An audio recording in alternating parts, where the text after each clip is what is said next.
Welcome back to the party, everybody. This is Morty, and I am your host, Lutch, aka the Indian Jesus, here to resurrect the second coming of common sense. Everybody hit that like and subscribe. You know I would do it for you, and let's party.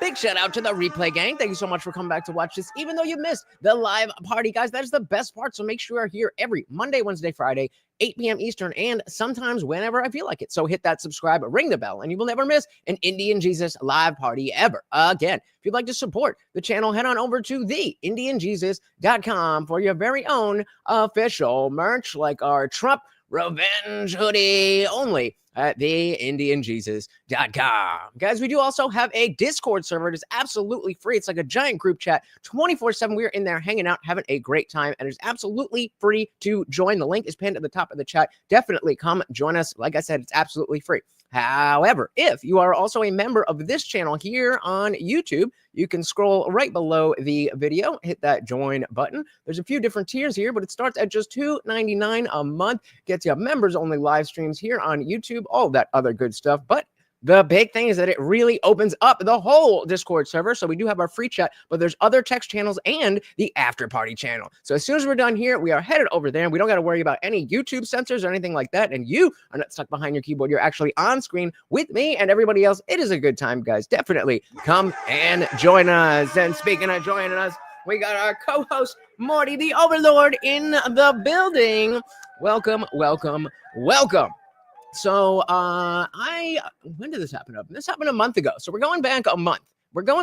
So this is still after the election. But Hotep Jesus and James Lindsay had an interesting conversation that I think is only becoming more and more relevant as time goes on. And that, of course, is about the woke right. Who is the woke right? What is the woke right? What makes them woke? What is all that stuff? It really did maybe not initially originate with James Lindsay, but he's definitely the one that pushed it out there. So it'll be good to, we got a little bit of it when he was on trigonometry. We definitely, we covered that, and we got a little bit, but they didn't really get into it. And I don't know Hotep Jesus that well, but I know that he's definitely going to get deeper into it. Shout out to King Nirvana in the building. Welcome, welcome, welcome to the party. We got the unknown atheist. Welcome, welcome, welcome, guys. Very good to see you. Let's do this, guys. As always, if you can hear the video, please do let me know. James, what's up, bro? Welcome to the show. Thank you for coming on. Man. Thanks. This is going to be fun. Oh, yeah, absolutely. Absolutely. So, little backstory here. Every time I use the word woke right, or I should say, every time you use the word woke right, somebody jumps in your mentions and goes, Hotep Jesus used it first. So I just want to clear the air and say, James actually beat me to it, y'all. I did not set the precedent. He actually beat me to it.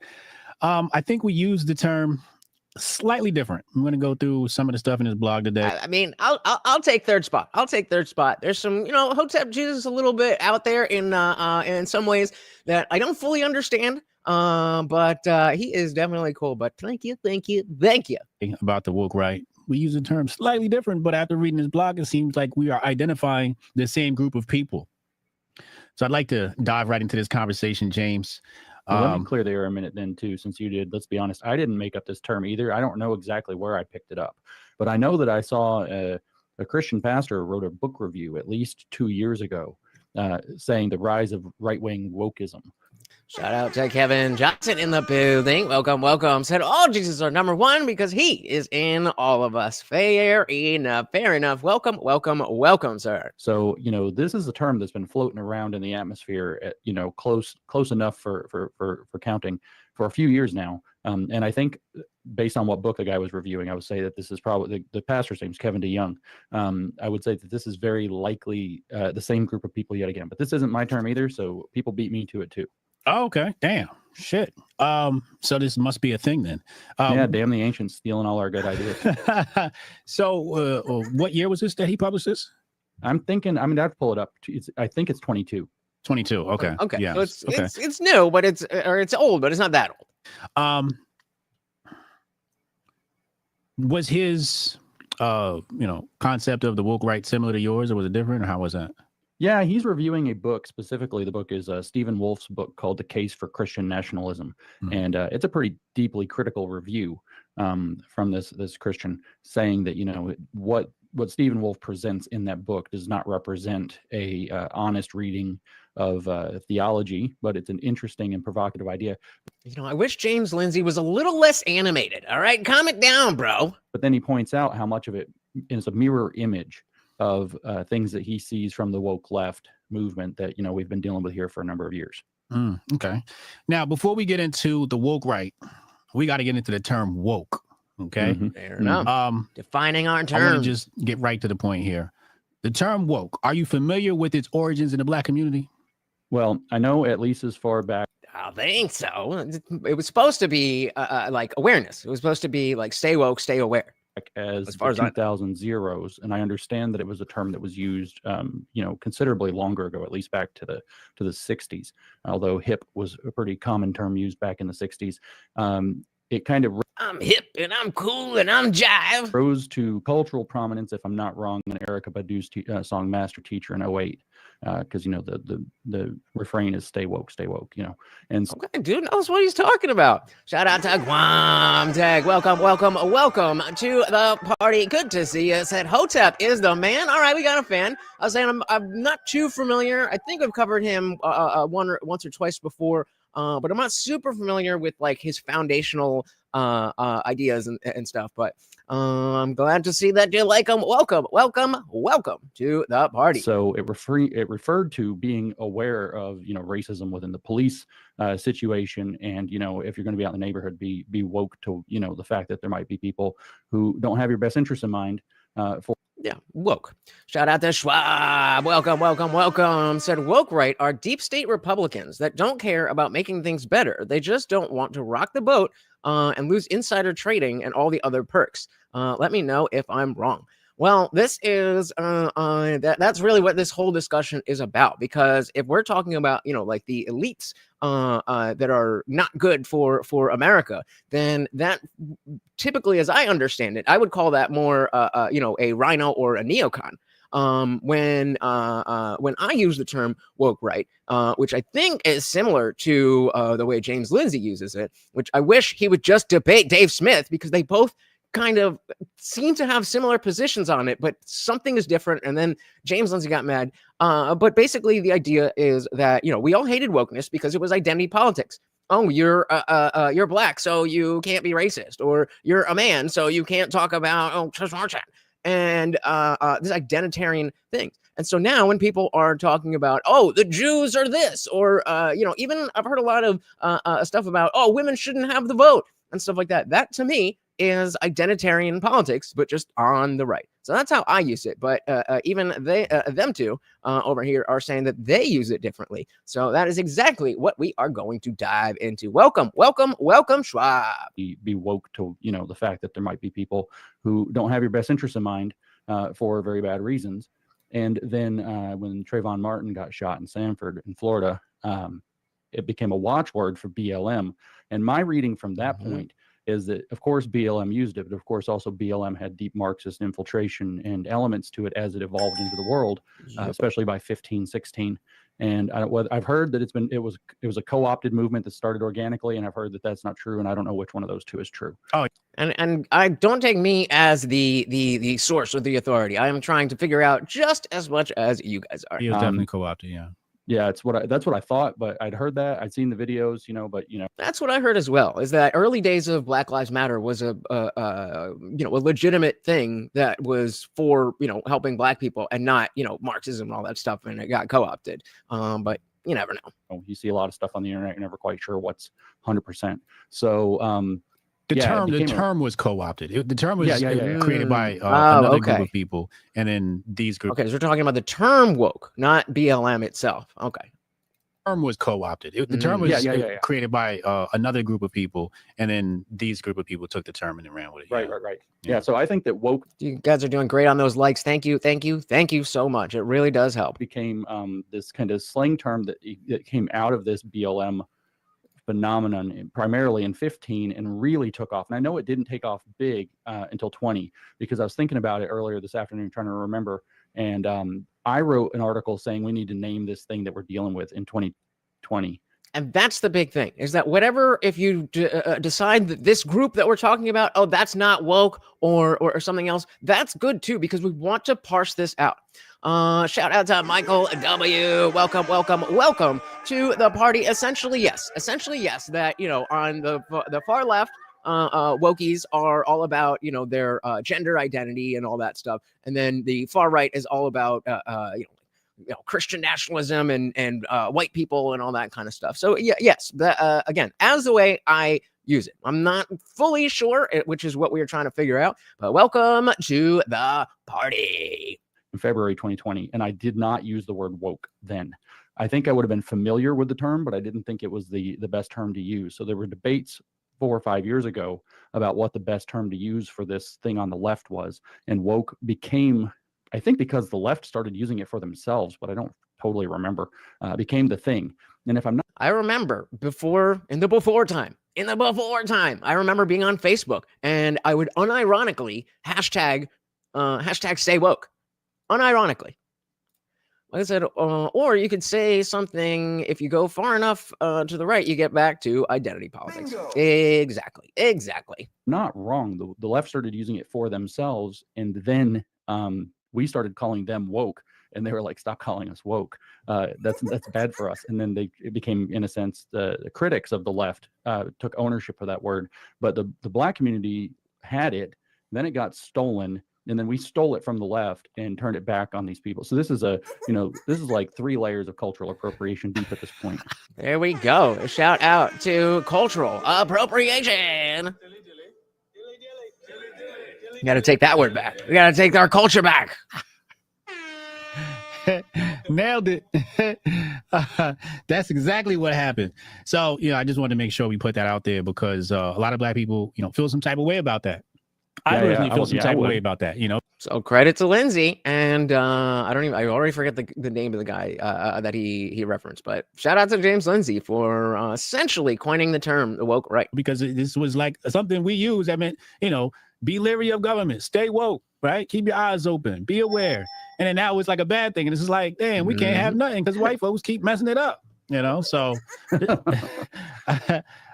now it's a thing that, you know, again. I think you would use to loosely describe as Marxism, right? Yeah, I think it's a. I don't know whether it's better to describe it as you know, a loose term to describe Marxism as it presents in the world today, or if it's a specific kind of species of Marxism that's, you know, really invested in less class analysis and a lot more identity analysis, which of course is majorly involved with the race analysis that they do, but it extends into sex and sex. Dang whitey. And you guys tell me if you ever seen a frame setup like this. This is a weird. He's in the corner, dude's on the big screen. I don't know. I just thought that was a weird setup. Duality and all the other things, intersectionally, as they say, as well. Yeah, definitely. Let's hop into this article you wrote here. Deep dive, the problematic. And then again here, where like maybe he meant. I was wondering if maybe he meant to pull up the article that he's about to talk about, but the whole show, James is just there. So I don't know. Rise of the woke. So here, let me back that up real quick. Deep dive, the problematic rise of the woke right. Let's see if he's a good online reader. Let's see if he reads faster because he can see what it is, or if he understands that nobody else is looking at what he's reading, so to slow down and enunciate. Says here, I call them woke right because they've awoken to the real truth that the rest of us just don't get. They're obnoxious, condescending, like the woke left. Not averse to doxing and mob tactics. They communicate in mass by repeating talking points, and dissent gets you excommunicated. Now, I just want to point at this next part, and I'll let you take it from there. Politics is performative. When you said that, I said, man, this is what I've been saying. It seems like everybody's out here, you know, putting on a performance and some other stuff. Wait, you took you until 2022 to realize that politics is performative? You said in this blog as well, we're going to get into that, really dug deep into what this thing really is. But let's talk about this. Let's break down this first paragraph here. Doxing and mob tactics. I've seen that happen. I've seen the obnoxious and condescending like the woke left. But definitely that. And for me, that's why like the term wokeness and woke by the fact that it was a negative and it was specifically connected to identity politics. That's why I feel like it's a perfect fit for those people. And again, we'll get more into it, but there's definitely factions, and that's really where this is coming from, because we all used to be in the anti-woke left boat together. We're all like, oh yeah, they're shoving the transes and doing all this and put a chicken, make it gay, all that stuff, and we were all against that. And then about a year ago, maybe give or take a little bit, but about a year ago, mainly with the Bud Light stuff, that ship started to turn around. And so other issues, especially with, like Israel and Ukraine, and, just money going everywhere, there was other issues that with certain people, this became their top issue, and other people, this became their top issue. And now there's infighting. Not that there wasn't before, but again, it just kind of was in the background because wokeness was such an issue that we weren't really talking about other stuff. And I've seen the obnoxious and condescending, like the woke left. But I think the real big issue here is what I say is they've sort of lowered the bar for conservative excellence. Now it's lowered the bar for conservative excellence. Bingo. I would absolutely agree with that. Just talking points. It's like you don't even know how to explain your side, your argument. Just like repeating the woke. What other people say. I hear that a lot. I see that a lot. I want to make it, this is already going to be, like you called it, a big brain conversation. This is already going to be complicated. I want to make it more complicated so we don't get too many people. I don't mind, as we like complicated. You can tell, making people mad, but I don't like making people mad unfairly. Right. So if they get mad at me, I want to deserve it, or something like that. So I'm fucking cold. There's factions of woke right that don't agree with one another, and they don't all believe the same thing. They don't all use the same tactics. Very important point. Very important point. Just like on the left, not everybody who's woke on the left is going to agree with everybody else who's woke on the left. Same thing is going to happen on the right. And so that is why I think it is not about which positions you hold, but how you approach politics in general. Of woke right that don't agree with one another, and they don't all believe the same thing. They don't all use the same tactics. I think that, for the purposes of a simple conversation, we can say that there's a more dignified woke right, and then there's these kind of animals that call themselves groypers, running around hating basically everything, right? Okay. And they're a little less dignified, and they do a little less is a understatement. They're extremely less dignified. Then there's this weird, I don't know, they sometimes call themselves Bronze Age, but they, identify as perverts for themselves.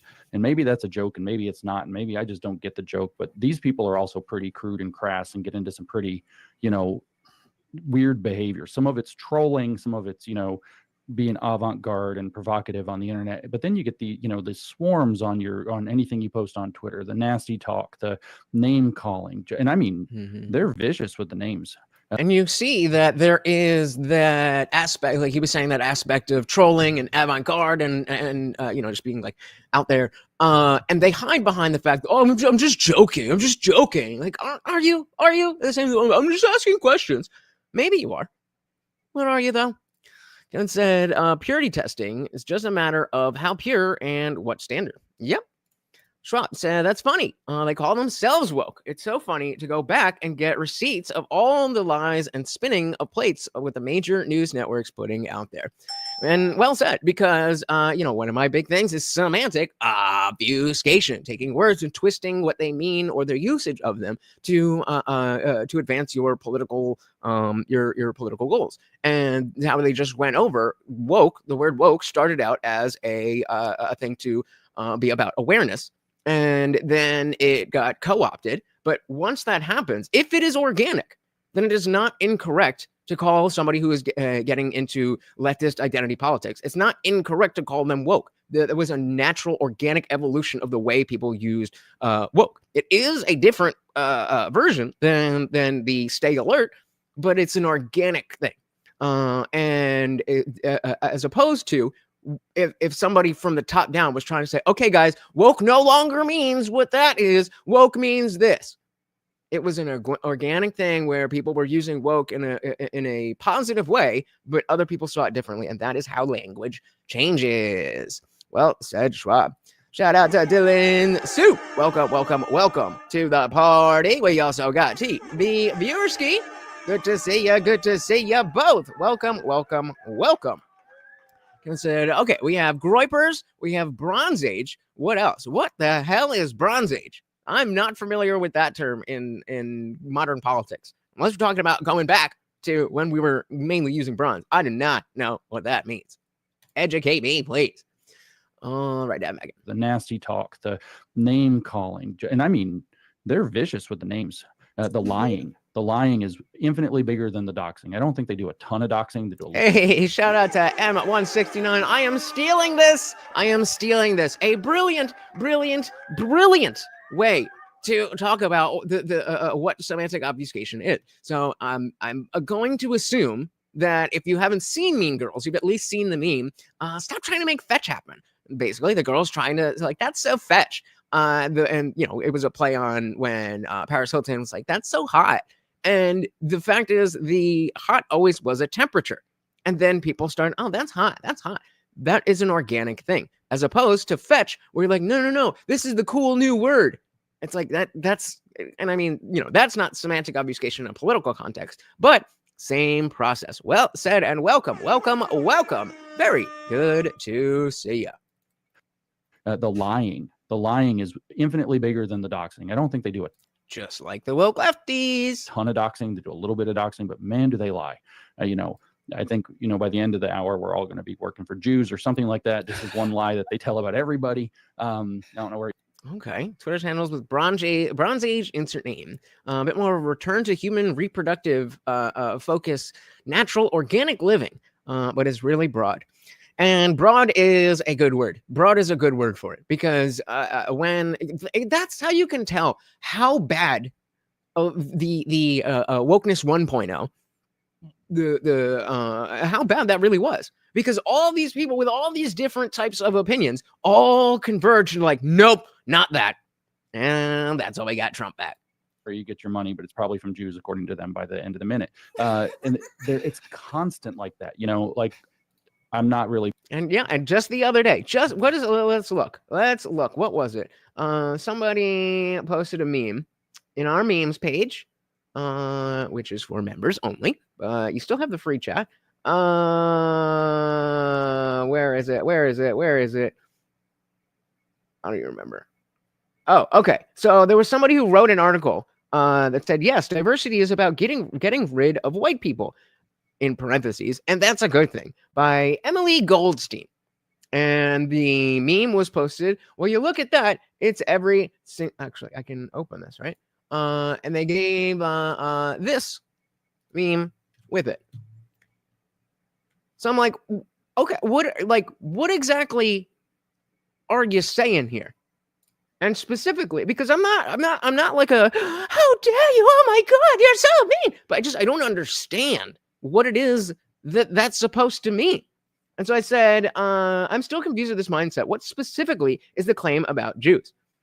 And shout out to Unwanted Foe, trying to cover for the other guys, said that they're pushing feminism and woke in order to break apart society, in order to gain control over everything behind the scenes. I was like, sounds like, reading my first conspiracy theory book, an illustrative guide for children to act like they're based. Like I said, with any other truth claim presented to me, if you show me evidence that convinces me that I have no issues saying you're right. So please, I genuinely have never heard these theories fleshed out in a way that is actually trying to make a case for it and not connect a bunch of random dots to be hateful to an entire group of people. So by all means, if you can do that, then you'll have someone who agrees with you. And nothing. She's like, no, I don't have to tell you. I don't want to. It's like, okay, then what are we doing here? Why? Like, what is the joke? I want to be, even if it's a stupid thing that doesn't even make a lot of sense, but we can just make fun of it. Like, the fact that Indian people smell a lot. I don't smell bad. I don't smell like curry, but I can laugh at the connection. I can laugh at the meme. I'm down to do the same thing with Jews, but you just got to explain it to me. What is the joke? What is the claim? Kevin said, but yeah, that Bronze Age stuff is in opposition to the Groyper stuff.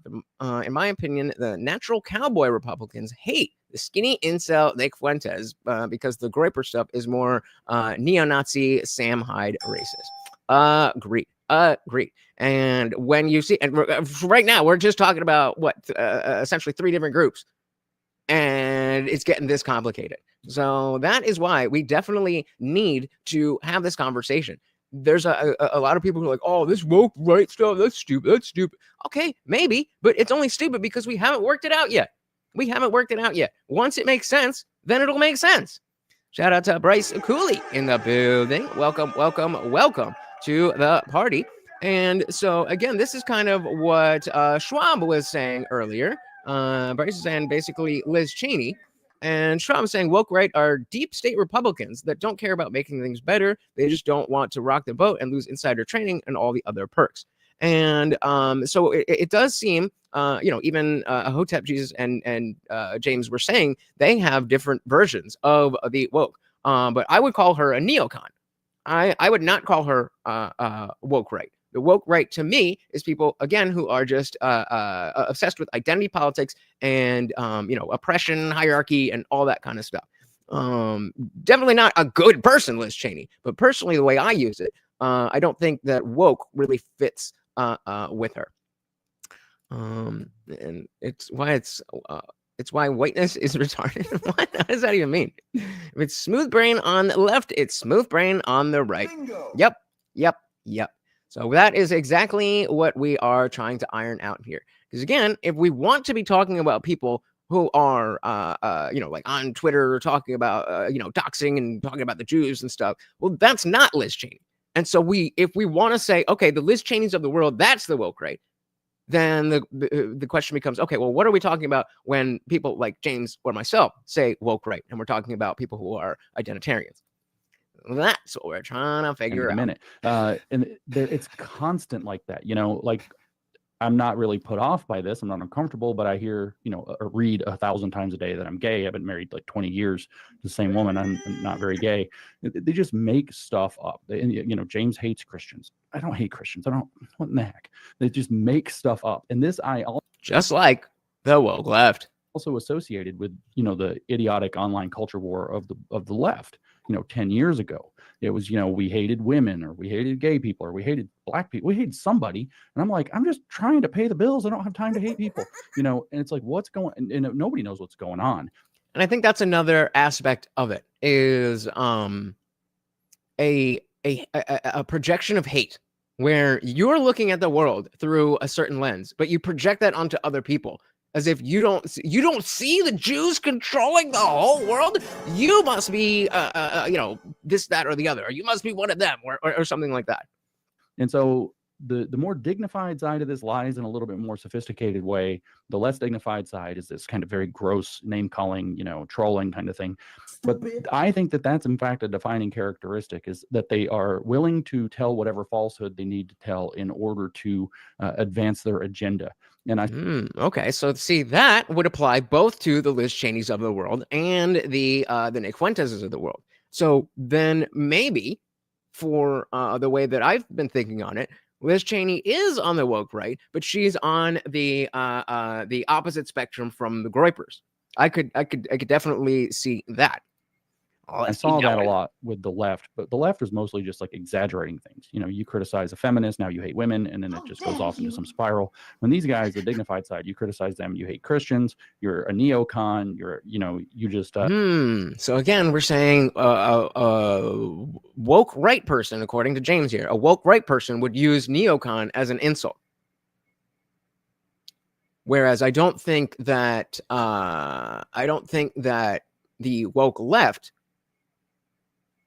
I don't know. I'm still trying to work it out. We're still trying to work it out. As the dignified side, you criticize them, you hate Christians, you're a neocon, you just want to bring the 90s back, like all these kind of crazy accusations. I would love to bring the 90s back. That don't make any sense. And this tactic was the one that really got my attention originally and said the word woke sticks to these people like glue.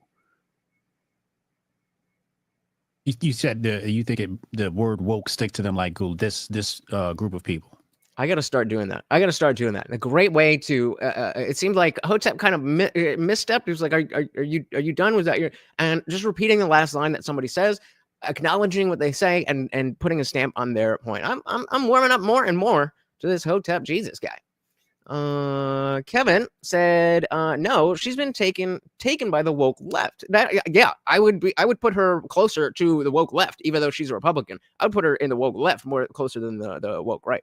But to continue, Kevin said, she's been taken by the woke left. The woke right was defeated and put to the sides. Yes, there would be, yes, they would use neocon as an insult because they rose the woke right. Because they rose. The woke right has risen in opposition to the woke left. Okay. Word up. Yeah, she's definitely been taken by the woke left for sure. That's, yeah, I stick with that. You said you think the word woke stick to them like this group of people. Well, I mean, I think they're less dignified. Maybe I should say that both, but I think it fits, right? And then you start calling them woke right, and look how they act. They flip out. I mean, I see them in the chat. They hate you, bro. Like, what did you do? Oh yeah. By the way, I did the most unforgivable thing you can do with the splinter movement. I exposed them, and they really. I mean, guys, really quick, if I could bring your attention to the swole goal at the top of the chat. Of course, every donation comes with a treat for Morty, and he's getting some cheese today, but he'll get a whole big thing if we hit that goal. Thank you. With the splinter movement, I exposed them, and they really. I mean, your chat is probably going to be pretty horrifying tonight. They really don't like me. Yeah, and I've tried to hate you too. To be honest with you, I'm like, okay, what's there to hate? So I look into your stuff. I'm like, I can't find the part to hate. So what I mean, I'm a jackass online. You can hate that. That's cool. I'm an asshole, so I probably would like that part. But okay. We can. I said shit. Me too, bro. On that then. Yeah, but what I think it is, and you mentioned this in an article where it's all good when you criticize the left. But as soon as you criticize the right, then you're a Zionist, you're paid by Jews, you're an insurgent, you're a leftist. It's just like, well, can we really discuss ideology? And I made this tweet the other day where I said the snakes in your backyard are scarier or more of a danger, more of a threat than the snakes across the street in your neighbor's yard. The snakes in your own backyard are worse than the snakes across the street. Bars. So we might want to check out the people in the conservative movement who are ruining things. And, again, I come back to this point where I don't like that the bar has been lowered for who has a voice. It's like you stick to the talking points and you get elevated, and it's just like, but they're not experts. Like they didn't read anything. They didn't publish anything. They didn't write anything. They're just saying stuff that they can't actually support. Just saying things. Yep. That's the woke left, and that's the woke right. So yeah, I've seen a lot of the woke right online, and most of the people in the chat that are mad at you seem to be of the undignified type. Shout out to Edgar Troll. Welcome to the party. Great name. Good to see you. We are trying to figure out what is the woke right and who's actually on the woke right. Welcome. Oh, we'll just wave to him here. I mean, seriously, what are we supposed to do? But gosh, I forgot what I was going to say, trying to be funny with these guys. I was going to say something about these replies or whatever else. It doesn't matter. We'll come back. I want to. Hey, shout out to Kevin Johnson with the 420. So gotta be a bit of an ass if talking to intellectuals. Yeah, right. Absolutely. And of course, a treat for Morty. And that is the first super chat that Kevin Johnson has ever given. And it was to me. Thank you so very, very much, man. That really, really means a lot. It means so much. And of course, that is the first one. 9 more and Morty gets his shit. Thank you. And of course, sir, that makes you the new sponsor of the stream. Thank you so very, very much, sir. I was going to say something about these replies or whatever else. It doesn't matter. We'll come back. I want to know about the religion thing before we get into some of the ideas in this thing. Oh, baby. Why do they feel like you hate Christians? Did you criticize the evangelists or the church? Or no? The thing is I work with Christians more than any other group in this country. Primarily evangelicals and occasionally Catholics. I have friendly relationships with dozens of churches across the country that have had me come speak, that I've attended their services, that I've gone to break bread with the pastors and get to know the church congregation. I have wonderful relationships. Thank you again, Kevin. Now, it is fair to say that I am not Christian. And I said, shit, me too. so I'm an outsider to that, but I've been very welcomed by, like I said, dozens, if not 100 or more churches across the country right now, that I could show up, and these people would put me up. There'd be no question. We'd have a great week. I'd probably go to their church service. I might get to speak. This is a fantastic relationship. I don't want to go full Trump and say nobody's done more for Christianity than me, but I've been really generous in a lot of, my time and effort. I try to make it very easy to get me there, very affordable to have me. If I have a speaking fee or whatever, it's pretty low usually, unless they offer. And again, this is another not faction, but another aspect of what we see on the woke left is that if you step out of line a little bit, now you're being hateful. It's like, well, maybe I'm not, though. Outright. I've really put a lot of effort into working with churches. Well, the thing is the thing with the religion, what I have done is that one of these respectable factions or set of factions of the overlord approves. The overlord approves. Thank you, sir. The religion, what I have done is that one of these respectable factions or set of factions of the woke right, in my estimation, are these people that call themselves Christian nationalists, or sometimes they call themselves the new Christian right. And obviously that's the target of my hoax, was the new Christian right, so to speak, because I understand that faction better than some of the others. So, you work with what you know, you don't fly off the handle and just repeat talking points or whatever else. Right. And so it's said, I'm trying to figure out the way to word this right. The narrative is that I hate Christians, but the fact is that to say that I hate Christians is exactly the same as when the ACLU or the Southern Poverty Law Center or whatever comes out and says that I hate gay people because I criticize the queer theory movement. It's almost like woke over here is the same thing as woke over there, but for just different positions. Right. So if I criticize a drag queen in a classroom, they say, hey, look, James hates the LGBTQ movement. That's LGBTQ hate. James hates gay people. I don't hate gay people either. I don't have any problem with people. Just, know the difference between adult and child, know the difference between public and private, and deal with that. Right. And so I think he's going to go over to the Zionism stuff. And this is where I get confused, especially because of the fact that he's beefing with Dave Smith, who is a Jewish person who is very critical of Israel. And so I think the next thing he's going to say to compare, you don't want drag queens, meaning you hate the LGBT. I think he's going to say something about if you don't support what Israel is doing, then you must be anti-Semitic. Either that or the complete opposite, that if you're saying if you are, let's say, just not hateful about what they're doing, then they'll go, oh, you're doing this for the Jews. That's what I'm predicting. Right. As long as we're on the right sides of that stuff, we're all good. Right. Like, whatever. What does that have to do with anything? It's not my business and I'm not interested. So this is the same. You criticize Christian nationalists, and the people that are Christian nationalists say and probably are Christian, say that they're Christian, and they probably are Christian. So they say, look, James is criticizing Christians. Like me, right? They are, the people I'm criticizing are Christians, and they just do what, the philosophers would call a hasty generalization and accuse me of hating all Christians. Same here. When I don't even hate the people I'm accusing of, being up to misdeeds. And so this is a deflectionary tactic. And again, when we talk about why would we call these people woke, do they use woke tactics, right? The woke tactic is if you criticize a feminist, you're criticizing women. If you criticize a critical race theorist spouting nonsense, you're criticizing people of color or blacks or whatever. If you are criticizing, a drag queen in front of a bunch of kids twerking, all of a sudden you're criticizing gay people. And then if you criticize a Christian nationalist who does not believe in the Constitution any longer as an American citizen, you say, I don't think that that's right. You're attacking Christians. It's the same trick. All right, let's talk. So before we go, Eckert said, I thought the woke right were people on the right that want to censor free speech or call people racist or anti-Semitic because you criticize Israel's treatment of Palestine. So I think that falls into it. And that's exactly why we're covering this, is because even though, it's been a couple years, but it's still a new term and it's getting thrown around. And I think the better, I'm okay with, from the end of this conversation, me being like, okay, so the way I was using woke right just doesn't work. I'm okay with that. As long as they're like, okay, not the woke right, but the gripers and so whatever. I just want to understand what it is that we're all talking about. And so I'm not exactly sure yet. As this continues, hopefully there'll be a little bit more consensus on what does the woke right actually mean.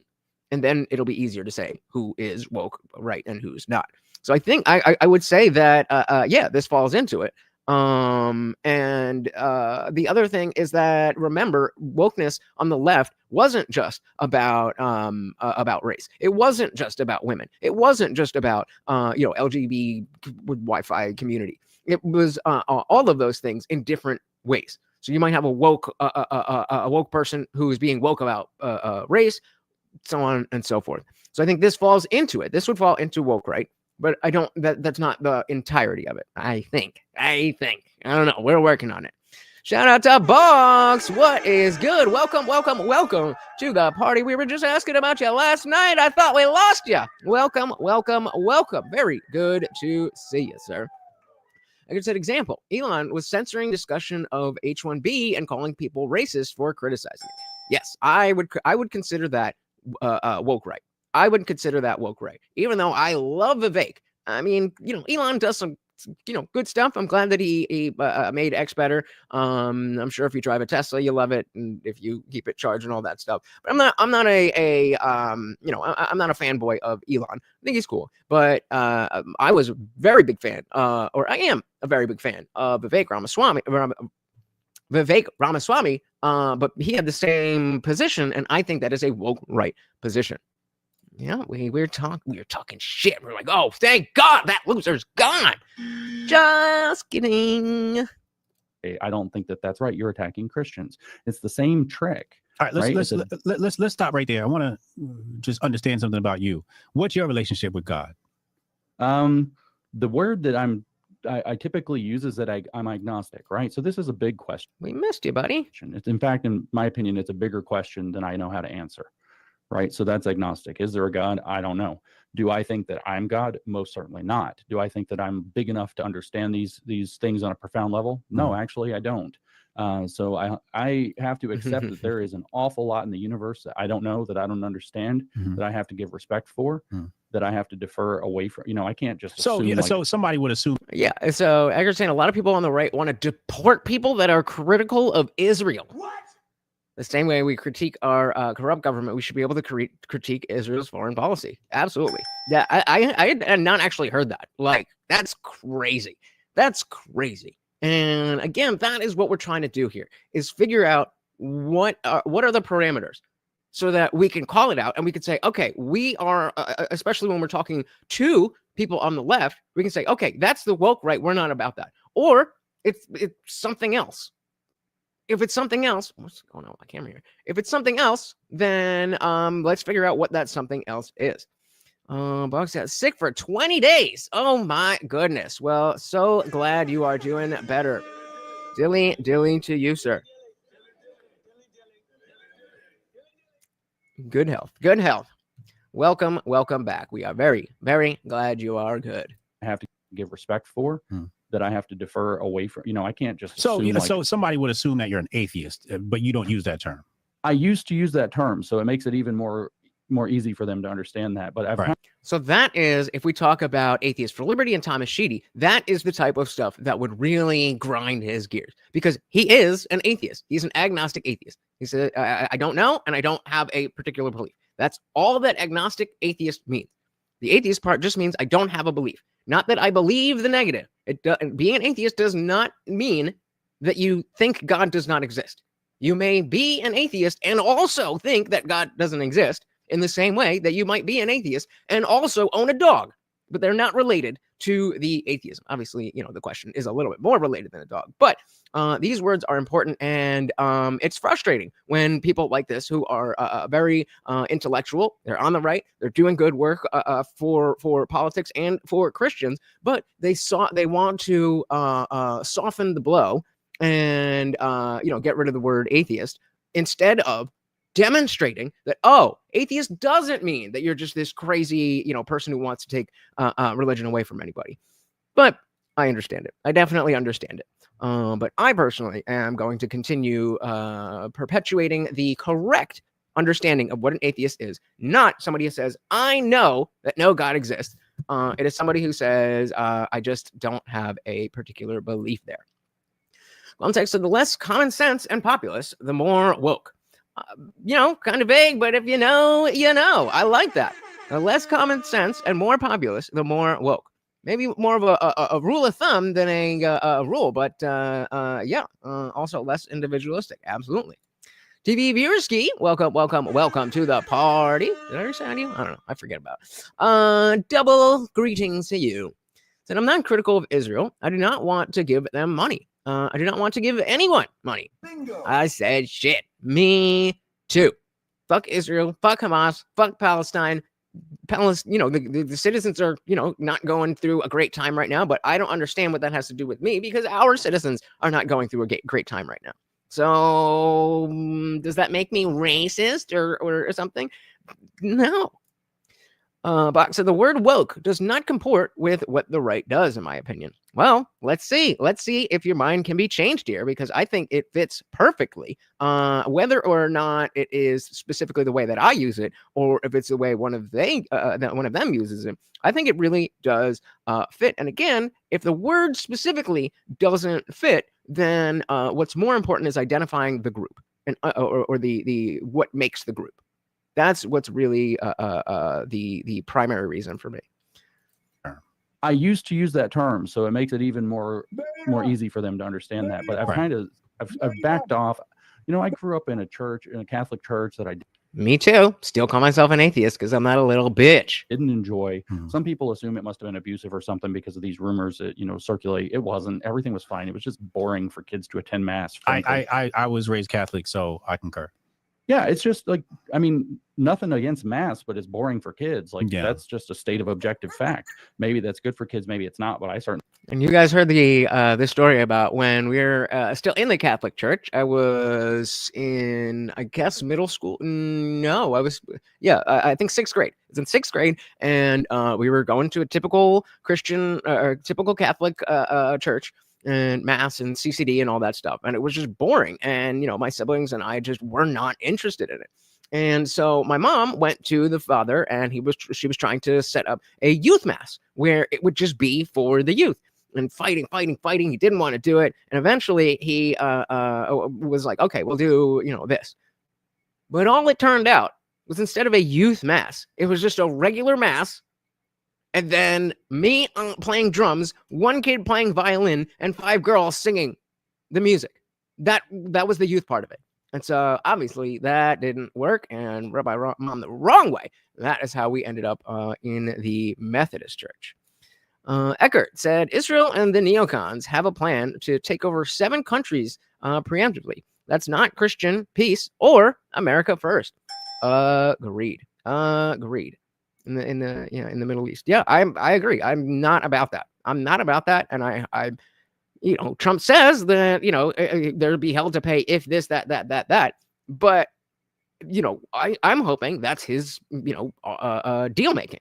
No new wars was a very, very, very big thing for him. That was so important. Nobody could deny when someone say okay, but what about the fact that Trump didn't start any new wars? I mean. So I hope he doesn't do that. I hope he doesn't, we'll see. Certainly wasn't interested. Yeah. And so I just kind of washed out, and I saw these crazy, you remember the Baptist TV channel, the TBN or whatever, and you had these guys that were going on there doing the faith healing and all this, and I was like, this is obnoxious. And I think those people radicalized me. So I just I mean, among others, but same. Decided that I was going to be an atheist or whatever, my 20s, and got all pissed off. And it was like, oh, religion's oppressive. I got all pissed off about that and had a whole fit. I look back at. We call it militant atheist phase. Ah, how I remember it fondly. Kevin said, true, not a little bitch, a big bitch who ain't connected to the grand author. I don't know. Who's the grand author? I don't know, man. Do some LSD and connect your spirituality and embrace an agnostic or humanism, or I don't know, magic paganism. Yes, actually, that is exactly what I was just about to say. That I don't think that it is impossible for people to understand more about America, American values, and American history, and have as much. I'm using faith loosely, but faith in the just American project. As they do in religion now. Is it going to happen overnight? No, but I think that can be achieved. And if not America, then just the universe at large. I just think that if there is this thing that can be called a god, whether it's an energy or it's a being or it's whatever it is, and let's say it's out of human understanding. If Christianity and the religions that we have today are getting us this close to God, but we can do something else based on true facts that gets us this close to God, fine. Maybe we'll never reach there, but I want to be closer. And until, oh, gotcha. Duh. Stupid. So let me see there. No, yeah. Okay, gotcha. But yeah, I don't see why we can be so confident that Christianity or Islam or whatever it is the best that humanity can do. That doesn't make any sense to me. Eckert said, I remember that. All religion is a cult mind control. I mean, it is. I'm just not as angry about it anymore. On TV, said, can you imagine the Libyan coast before World War II?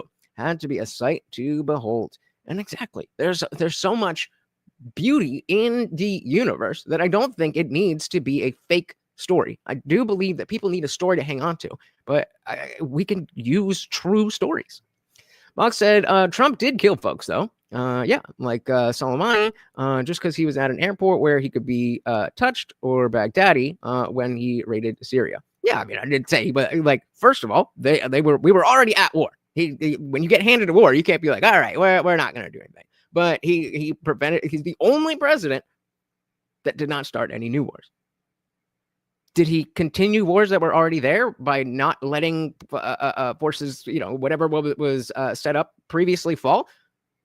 Yeah, but like, if a house is on fire and you're the one holding the hose, and the person or the person who's set the fire is the one holding the hose, and then hands you the hose, then like, okay, but he was still dealing with fire stuff. Like, yeah, that was already there. Mandalorian, you're a Mandalorian, but on this planet it's called America, and you can worship Uncle Sam, and you're damn right, I'll defend the fuck out of it. There we go. That's what I'm talking about. Like I said, all religions are saying the same thing with different words and books. There are good people and bad people in every group. Agreed. And yeah, I mean, that's if we're looking for perfection, I'm not presenting that Trump is perfect, and would never argue that he was, but he didn't start any new wars. That is a fact. Pissed off, and it was like, oh, religion's oppressive. I got all pissed off about that and had like a whole fit. I look back at that new atheist thing and I'm like, that's a woke thing. That's like, yup. And I'm willing to admit that was a thing about wokeness, that if you are religious, you are bad because of religion. And that's how I grew out of that, because realizing that doesn't actually apply. Oh, religion's oppressing me and it's a terrible structure. And I've grown out of all that. I grew out of that, a decade ago, and I've spent a lot of time thinking about it. I wouldn't go into saying something like I'm spiritual but not religious. That's not true. But I'm definitely open. I'm definitely spiritual, definitely not religious. Open to it. Do you have a spiritual practice? I don't have a specific practice, no, but I'm pretty reverent.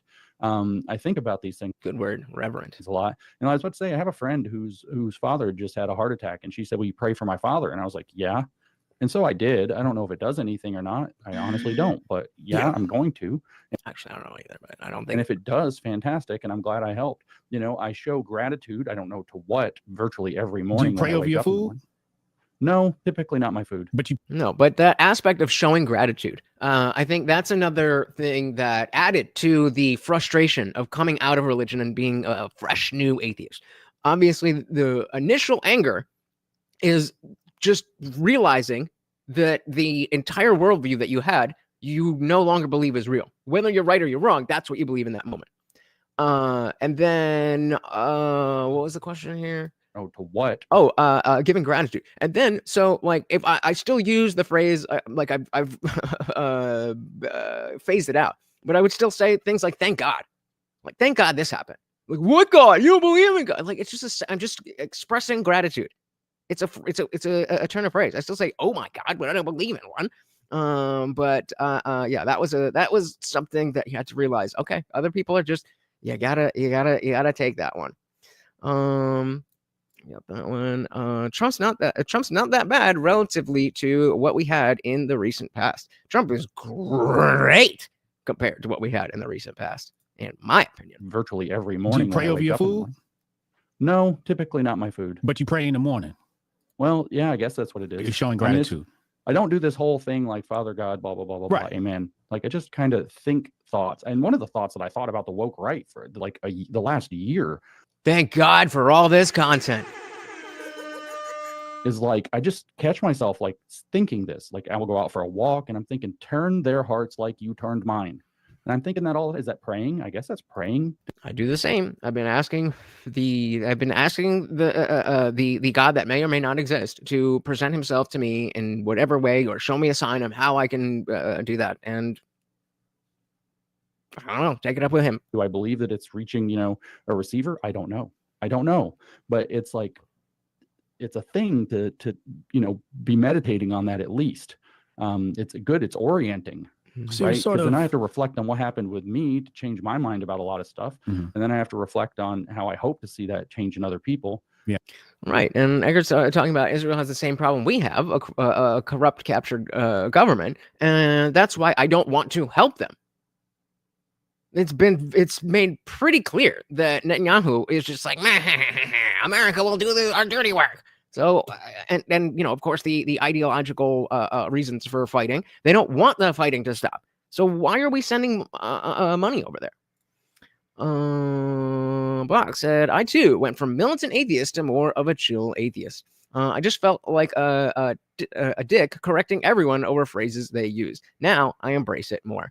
And that's the way to show people that you don't need to soften your language and be like, well, technically, I'm an atheist, but just agnostic, like, I don't like that. I don't like that it is that way. And it's certainly not James's fault that it's that way. It's certainly not my fault or Brock's fault that it's that way. It's the militant atheists that make it that way. But we have the power to change that. There's so many people that you walk by in your everyday life that are atheists, but because they're not in that militant phase, you just don't know. Outside of this channel or the Discord, rarely do I think about trying to argue religion. That's just not a part of my life. It just doesn't exist. I have gratitude, but it doesn't need to be connected to a God or anything. Yeah. And if that's all it is, it's still good. And if it's more than that, I'm happy for it to be that. All right. So undecided. You're undecided. That's what agnostic means. Atheist also means without a belief. Yeah. You're looking for more information, more clues, more proof, more evidence, more experience before you make a jump. I can Yep. It's 99% of the bad lawyers making for the 1% of good lawyers. Yep. We got to be better than the lawyers. I respect that. So let's come back to Christian nationalists. What's the critique of Christian nationalists? Well, there's a number of them because, first of all, nobody knows what the word means, right? So there's a suite of meanings to this word. And I'm not being like, I looked into it and there are different people who have very different definitions. This is an easy term to have given a definition to. And, churches love to have little committees and set up like a statement and everybody agrees to the statement. And there's no statement on what Christian nationalism means. I think there is actually one, but it's like one of these fringe groups and not very many people have signed on to it. So on the one hand, I hear a lot of people say, well, I'm a Christian nationalist because I'm a Christian and I believe in America. And I'm like, that's, not a very deep definition. And that's exactly why definitions matter. Because if people start using it like, well, I like the nation and I like Christianity, then Christian nationalism becomes something that is acceptable. And again, that is organic changing, because it's just somebody not understanding. It's not them being told, no, this is what it means. It's not what it actually means. And no bueno. Egbert said, I believe we are all one on the absolute level of reality. And this relative level of reality, it's all based on polarities, male, female, etc. We're all part of God, and the totality of everything is God. And again, I mean, speaking of words that are not well defined, God is at the top of the list. And I mean, if for me, I just feel like I'll put it in general because I'm not picking on you. I'm just saying in general, I feel like we can express this sentiment without borrowing dogmatic religious language. But that's just me nitpicking. Quantek said the problem with Christian nationalists is that they'll ban rap lyrics and Magic the Gathering. That cannot happen. Buck said, I don't know if God exists, but if he does, he's 100% an asshole. If I end up at the gates with St. Peter, I know what I will say to him. Something like, sorry, boss, you made me this way. I mean, dilly dilly to that. If I'm here asking, I'm not the God. If you're the God, I'm here, willing, ready, and able, and asking. And if you're not here, I don't know what else to do. And neither does anybody else know what I can do. So that's your fault. You said God equals dude that has a root password to the simulation. Based. I like that. On the other hand, I hear people say, I wish that America was more invested in Christian belief, that more Americans were Christian and active in their faith. Mm-hmm. And thank you. I believe in America. There's always the "and I believe in America" part. Mm. And guys, really quick, if you do me a huge favor and share this video, take the URL or hit that share button and plaster it wherever you can, guys. It does not matter if you think anybody's going to click on the link. That does not matter. I mean, obviously it will help, but just by telling YouTube that you want other people to see it, they will show it to other people. It's free. It's easy. It helps so very much. Thank you. Thank you. Thank you. I can respect that. I'd like to see more Christians involved in civic roles, civic life, whether it's committees or, the elected officials or whatever. Andrew Wilson would say faith without works is not Christianity. I actually agree with that. I'm not doing very good at my hating Christians yet. Because why? Because the majority of Christians who are good people that I've met understand very clearly that their role in public office is as servant. Their goal is to serve the public and to serve their God. Exactly what Eckhart is saying here. Or not exactly, but very similar. Mystics have a direct connection to God or the source or the guy that has the password to the simulation, whatever we want to call that. With religions, you need a middleman, like a social credit score of morality. In the olden days, they used to literally sell tickets to heaven. What were they called? You guys will know. You guys will. I wish I could remember this. They taught it to me in CCD. I just don't remember what it is. All right, dive back in as servant. Their goal is to serve the public and to serve their God, and to do it in an honorable, respectable way. And if they're really Christian, they know God's watching if they're corrupt. So they're, in some ways a little more immune to corruption, which is a huge temptation for any civil servant. Yeah. See, King, what did I tell you? Brasse, nurses, lawyers. So, and then it starts getting dark after that. Then you start having people. Well, there's one more kind of, neutral ground, which is the American experiment was in fact Christian at its founding, and it was mostly Christian people all along. We're culturally Christian. We celebrate Christmas, and we celebrate Easter and so on. Wait, stop right there. Stop right there. Christmas ain't Christian. Well, based. The Christians think it's Christian. And all right, let's just get past that. Go ahead. And that's the thing. From what I understand, the Hotep, that word Hotep, has something to do with the religious history stuff and how it's different than the way people understand it today. That's as far as I understand it. I don't know, but James made a great point. That hey, wait a minute.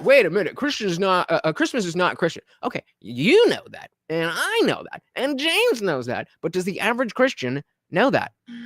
No, I think it's a war on Christmas. They're gonna take Christmas away. Oh my God. Kevin said, that's also a goal of mine, is to not to be divorced to a lawyer and never a divorced lawyer. It's good thinking. Good plan. So Buck said Hotep is an Egyptian word that means to be at peace or to be satisfied. And do you know a lot about how it's like what? Because from what I understand, people are like they would say, "I am a Hotep," right? I think that's how it's used. But yeah, right. Presidents all year round. The Christians think it's Christian. And yeah, so let's hear that whole exchange here. Christian, we celebrate Christmas, and we celebrate Easter and so on. Wait, stop right there. Christmas ain't Christian. And again, we know that, but the Christians think it's Christian. Bingo. And that's all that matters as far as these discussions go, because it doesn't matter if the pagan what's the word I'm looking for? The pagan origins of these Christian holidays. That doesn't matter. Most people don't. And so when we are pushing Christianity, especially in the context of Christian nationalism, then that's why it's an issue. If people were legitimately understanding of what the faith was and they wanted to push that, like, I would still have an issue with it, but at least it's like, okay, you know what the fuck you're pushing. And all right, let's just get past that. Go ahead, keep going. Yeah. Okay, so I don't really buy into the idea that America was founded as a Christian nation. I understand the arguments. I think that they are not correct. And if we're going to get into the religious beliefs of the founders, that's a hot mess, Right. Including a lot. Yeah, Kevin, I think you're right. The Jesus story was stolen from the Egyptian Horus. Jesus is a much older story. Yeah. And then things like was it pagans that no, not pagans, but there was the god of Ishtar, the spring goddess of I don't even remember, but like Ishtar became Easter. It's like right there. A lot of Freemasonry, which is visible on the $1 bill all over. That's a good point. Let's not skirt over that. It's was founded as a Christian nation. Was it though? Not quite. Not correct. And if we're going to get into the religious beliefs of the founders, that's a hot mess, Right. Including a lot of Freemasonry, which is visible on the $1 bill all over the place, for example, and then all over Washington, D.C. But anyway, then we get into scary crap, right? When we start getting into the theocracy stuff, and some of this is, what the Christian theologians call theonomy, and then it starts getting into full-blown, the Christians should rule the world with a Christian prince, or should run the country with a Christian prince, which is an office higher than the president of the United States and everything else. I'm good with that.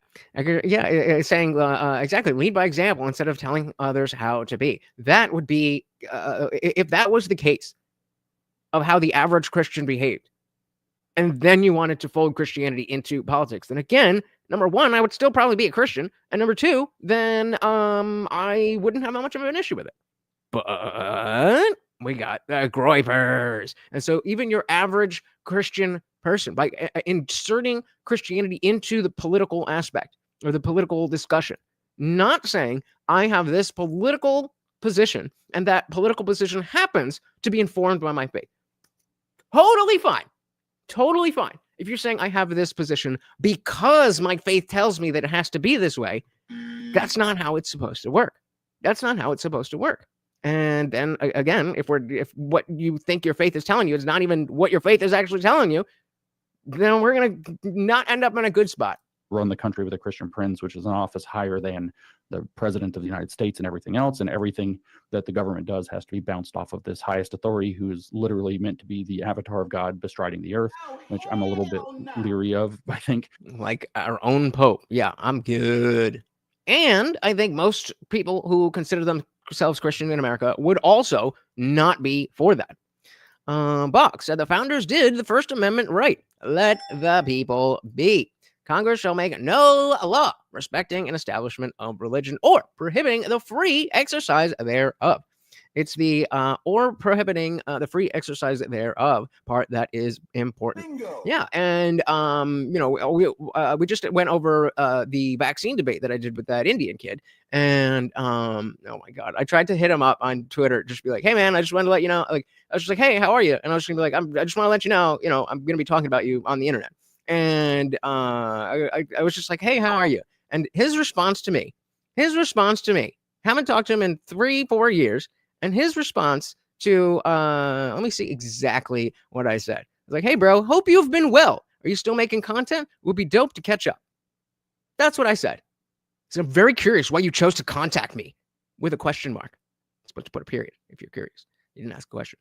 I don't make content anymore because I don't have the time. Consequences of having of grad school at UCLA. Like, oh, okay, so you're still that same guy. You're still that same guy. But in that debate, we were talking about the vaccine, and he called me a bioterrorist because I didn't want to, because I told him I was afraid to get to put that in my body. And after that, I was like, did you even bother to ask if I have a medical exemption or a religious exemption? He's like, you're an atheist. Like, what? So now I'm part of the Lutch religion. He's like, well, that's not, a real, like, hey, bro. It doesn't matter. The free exercise thereof. So if I say in the Lutz religion, it is a sin to take the specific COVID jab, that's my religion, baby. That's how religion works. Or, I mean, the First Amendment works. He didn't like that. He didn't like that at all.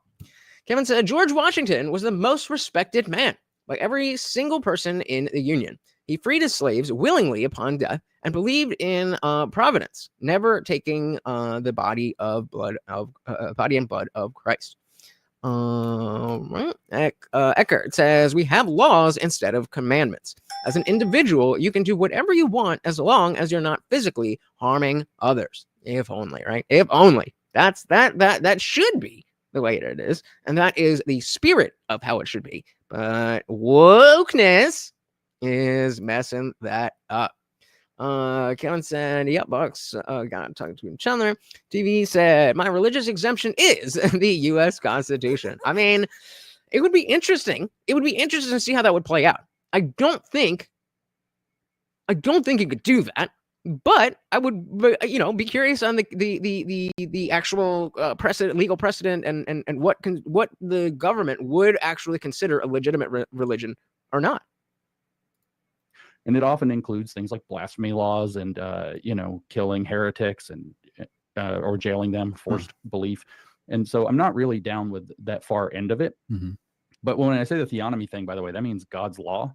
And so it means that God's law is sovereign. And so everybody has to live by God's law. Usually the Christian belief in general is that non-believers are held to a different standard. They are not expected to follow God's law, but Christians are to hold themselves to that higher standard and follow God's law. Yeah, because we're better than you heathens. Mm-hmm. And so the theonomists very frequently devise, kind of schemes by which you can apply God's law. They're sort of like the Muslims that want to put Sharia, but with Christian belief instead. So they devise schemes by which people are like technically Christian and therefore are subject to God's law, even though they didn't technically, fully convert and have the change in their heart that's supposed to be the Christian conversion experience.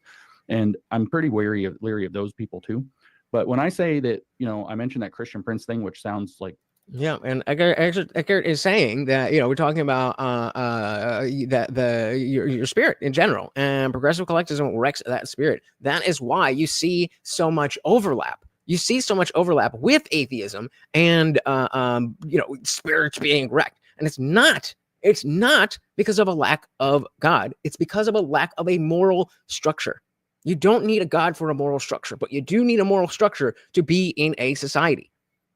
Yeah, right. Shout out to Caesar. All of this is Caesar's. What Caesar's is mine. All right. TV is giving us a definition for angels: a super user level access to the simulation. All right. This is coming together.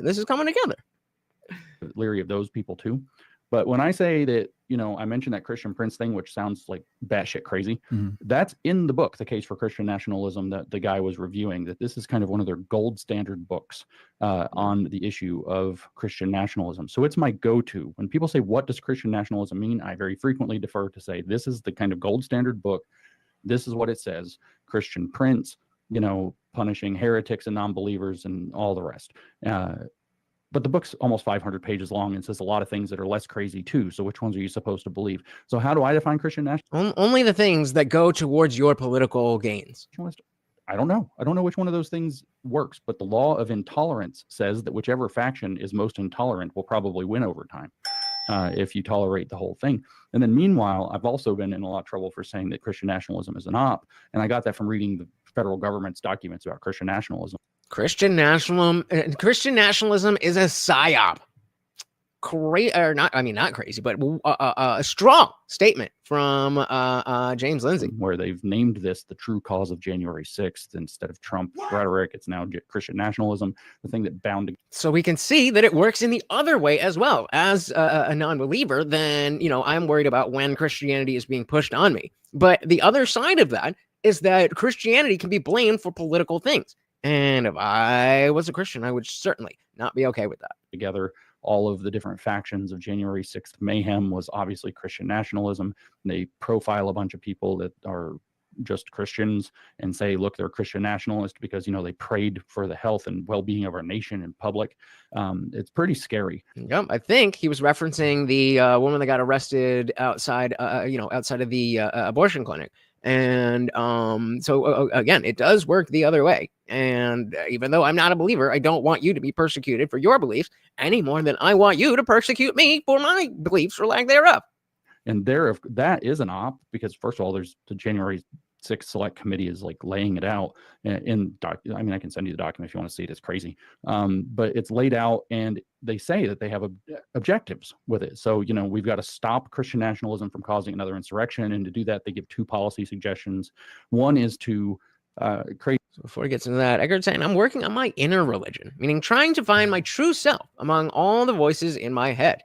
They want me to do things that make me feel crappy in the long run, battles with my own mental demons. And again, there is there's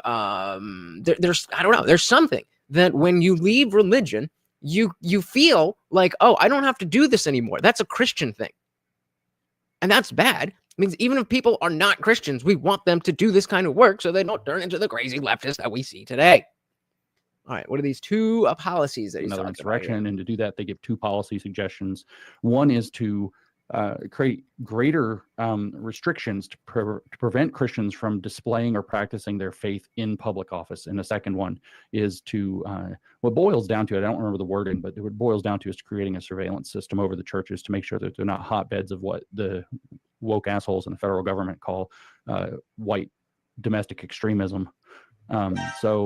Yeah, I'm like. So to be clear, you don't agree with that, the decisions from the committee, right? Hell no. Right. No. Let people have their faith and leave them alone. Exactly. When you tie them in, it's no bueno. It might help you it might help you get votes, because everybody who's vaguely Christian is going to be like, oh yeah, we're all the Christians together. But is that worth it? Is that worth it? Up to you to decide. I say no. Yeah.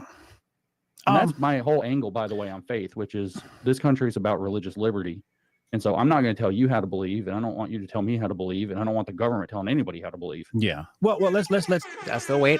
That's the way to go. That is the way to go, guys. If you are new here, welcome.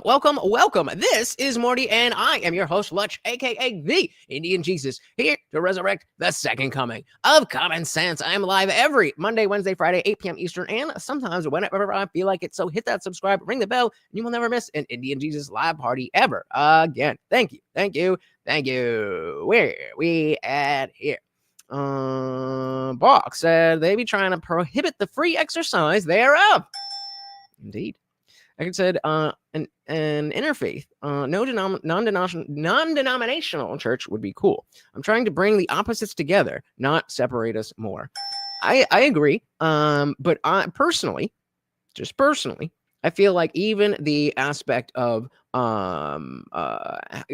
number one, calling it a church, and having it based on faith in a thing is where we go wrong. Because if you're going to do that, then you may as well just be Christian. What we need is a different reason that secular people can buy into. And I don't know what that is. I don't know what that is. What I'm working to figure out. But I don't think it's impossible. And as long as I don't think it's impossible, I'm going to keep trying. Context said, God feeds the birds, but he doesn't drop the worms in their nests. Work hard and enjoy the fruits, baby. There you go. Shout out to Taco Baco. Welcome. So what is secular right-wing morality founded in? Because it seems to be a carbon copy of Christianity and religion. Jordan Peterson screams about the same things Charlie Kirk and Andrew Tate scream about. Well, exactly. There's just no dogma in a thing that doesn't exist. The values are damn near the same, which is exactly why it shouldn't be a big problem for people who are not part of the faith to be in the club. In the club, we all friends. You're exactly right. It's almost exactly the same. So why is it such a difference? Why is it so important that it is specifically Christianity and not a secular version of a morality that is very, very similar to Christianity? If it's everything to me and so many other secular people, and it will help Christians make society more like you want it to be, Why? What's the issue? What's the issue? Welcome to the party, Taco Vago. Eckert said religion can be a good moral map if that works for you. Community is key. A silent meditation group will suffice. There you go. Strip down without the rhetoric. There you go. There we go. Now you're talking my language. Now you're talking my language. What about 4chan? Fake alien invasion. What? I don't know what you talk about, Willis. Let's dive back in here. How to believe, and I don't want you to tell me how to believe, and I don't want the government telling anybody how to believe. Yeah. Well, let's come back to something that I want to point out that could be a point of vulnerability. Sure. When we talk about Christian nationalism, and you say that you rely on this one book that could be deemed a flaw, usually when I check out a subject matter, I like to have the pro, the con, and the guy in the middle. So I would use at least 3 different volumes before I have a critique of said thing. And again, that's standard these days because you know how ideologically driven everything is. Fox said, when I think about secularism as a religion, I can't help but think of communism and socialism. They are inextricably linked at this point. Exactly. And so the idea, and I mean, secularism as a religion is, I understand what you mean, but the idea of it being secular is that you don't treat it like a religion, that it is, these are the ideas, the values, the rules that we have because of the fact that empirically they make society better. Not because this being told me so, or this, that, whatever. That's not that's not what we should be doing on any level, whether it is Christianity or Islam. They want that Sharia law, and they are coming to try to get it. And trust me, I've said it before, and I'll say it again. You are in the secular world, according to them. Jesus wouldn't go to church. I mean, yeah. So Eckert's saying a silent meditation group is stripped of all the BS. You get the community and connection without the smoke. And it's sad that we see the side of the if we're talking left and right, and we look at the left where they're all about get in tune to your emotions and your emotional IQ and da da da da. But they can't necessarily put together that it's as important as a Christian thinks about prayer. And that's because the system, the story of why those things matter doesn't exist. Whether you are a Christian or not, there will always be people who are not Christians. And if you want those people to behave in a way that makes your society better, if you want them to behave in a way as if, well, it doesn't really matter that they're not Christian, then we have to have something. And sure. And also, if it's old, maybe something new too, right? Because things change, like people change, times change, technology, et cetera, et cetera. So I can see how people might have a lot of pushback when you refer to only one document. Well, I mean, there's another book that I read some of. I didn't read all of it. That's by Andrew Torba and Andrew Isker. Andrew Torba is the CEO of Gab, and I don't know if you know him. I know Andrew. Shout out to Gab. That was that got wild for a minute. Hey, shout out to the Funk Master General. Welcome to the party. So the truth is curled up right there on the chair. He sees what you see. He has seen and will see. He breathes life into places where there is none. He is Morty, the overlord of your verse. Thank you. This man knows what he's talking about. Thank you, sir. And of course, that makes you the new sponsor of the stream. That's 2, 8 more, and I'm on the floor. Oh well, no, I'm not on the floor for that one. But if we miss it, then if we hit it, then we could do another goal to do some push-ups or some bench presses. Let's hit that goal. Thank you so very, very much, sir. Yeah, okay. So Andrew Torba and Andrew Isker wrote a book about Christian nationalism as well. I've read some, but not all of that one. Okay. I normally How's that one? As a busy man, I normally try to delegate a lot of stuff.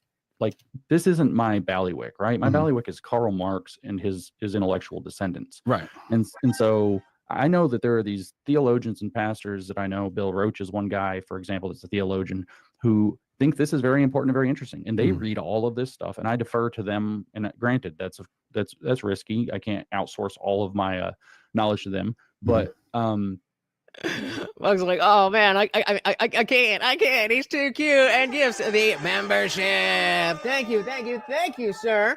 And shout out to Guns in Cafe. You are now a member, and definitely come join the Discord. Again, it is free to join, but if you're a member, you get all the other stuff as well, including other text channels and the after party. As soon as we are done here, we are headed over there. And oh my goodness, again, $2 for Morty Boy. Oh, he's loving you guys.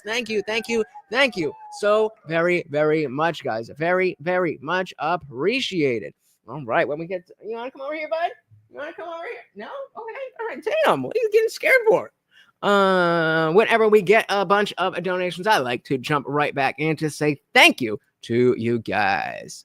I can't outsource all of my knowledge to them, but I don't try to be an expert in everything. Is basically what I'm saying. Well, how would you contrast the 500-page book to the little bit that you read from Andrew Torba? Was there a lot of things that overlapped? Were there differences? Or is it?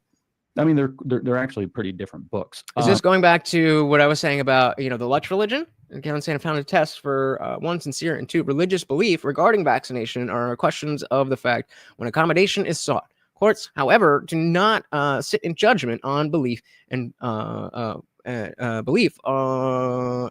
are not free to reject those beliefs they find incomprehensible. New Workers for Religious Liberty versus City of New York. Well, there you go. Did I miss anything else? Eckert said a theocracy creates order with a cost. Bingo. Exactly. They have to use more force to keep people in line, and that equals authoritarian. It's the only way it works. It's the only way it works if you don't have everybody naturally bought in. And a lot of times people will buy in just because of the fear. So yeah, I think it needs to fade away. I don't want to take it away from anybody, but I don't think your grandchildren should be religious. I don't think that should be a thing. And not because it's taken away from them, but because America is so spiritually fulfilling that they are Christ-like without the dogma. Taco Baco said, but where's the morality founded? Humanism, do no harm. Holding these beliefs is why I stopped identifying with the right. Pro-capital, anti-medicine, isolationist, among many other things. So it's similar to what you said before. The morality is founded on what makes a society better. So in order to have that conversation on a moral level and a political level, then we have to keep having that conversation. I don't have it all figured out. I'm just some fuck in his living room hanging out with my dog. So like the conversation needs to be had, but it never goes anywhere because when I say I don't know, and I'm not specifically you, Taco Baco, but in general, when somebody asks like, okay, so what's the better one? Well, I didn't say there was a better one. Maybe it is something that I don't know. But let's have that conversation of what could be a different way to get people who don't believe in the dogma, who don't believe in the truth claim, to still behave as if they are Christ-like. That is the goal. And I agree with Taco saying, I agree with Box responding to Taco saying, I feel like for most of us, it's innate. We have to spell it out for those to whom it is not innate. Well said. Hey, shout out to Funkmaster again. No question, no comment, just pure love of the puppy. Out sponsoring yourself. Thank you, sir. Very much appreciated. Like I said, Morty doesn't follow Jesus. He follows Jesus. No dogma. There you go. I'll give that one a dilly.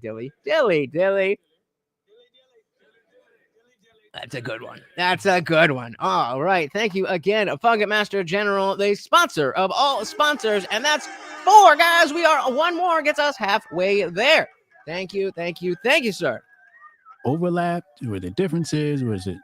I mean, they're actually pretty different books. I mean, I think their goals are different. So Stephen Wolfe, in his book, The Case for Christian Nationalism, which is roughly 500 pages, his goal is, he calls it a thought experiment. That he says that he wants to run through just kind of set of ideas. He's not really deeply grounded in scripture. Mhm. In fact, he says he's not going to be deeply grounded in scripture. And a lot of Christians criticize the book for not being, it's not citing scripture here and there. That's flawed. Yeah. Hey man, if it works, I'm with it.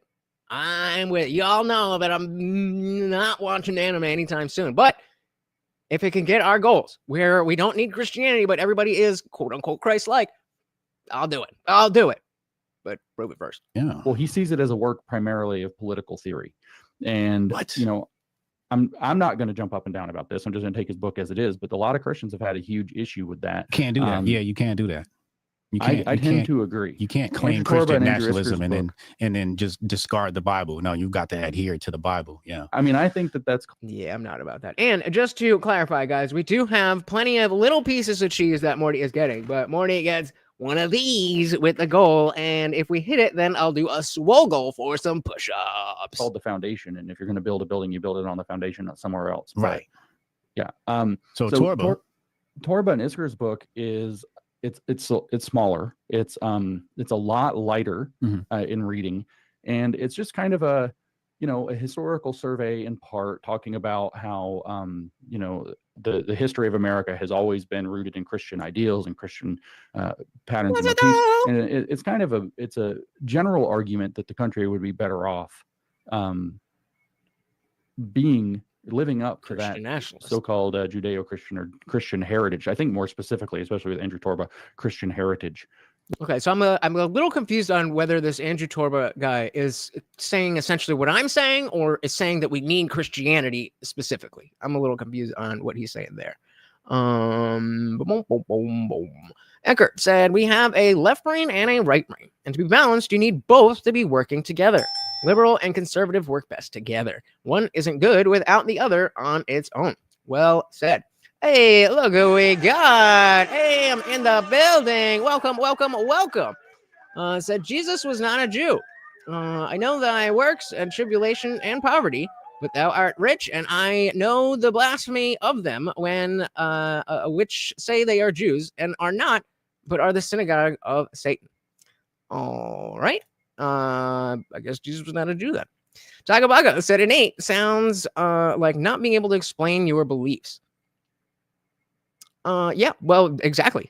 Right now, I can't explain it because whenever I try to have that discussion, it gets shut down and saying, oh, no, you don't have the better answer yet. So let's not have this discussion. Christianity wins.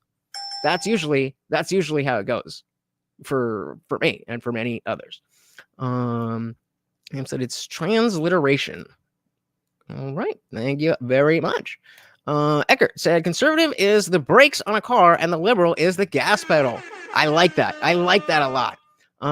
Okay, thank you. M169 said Torba said we need Christianity. I wasn't sure if he was saying we need the Christian values or we need Christianity specifically. The definition of woke, right? Okay, that's why he's talking about it. I just wasn't sure which side. Not Christian, by the way. Remembered. All right. Welcome. Christian or Christian heritage. I think more specifically, especially with Andrew Torba, Christian heritage.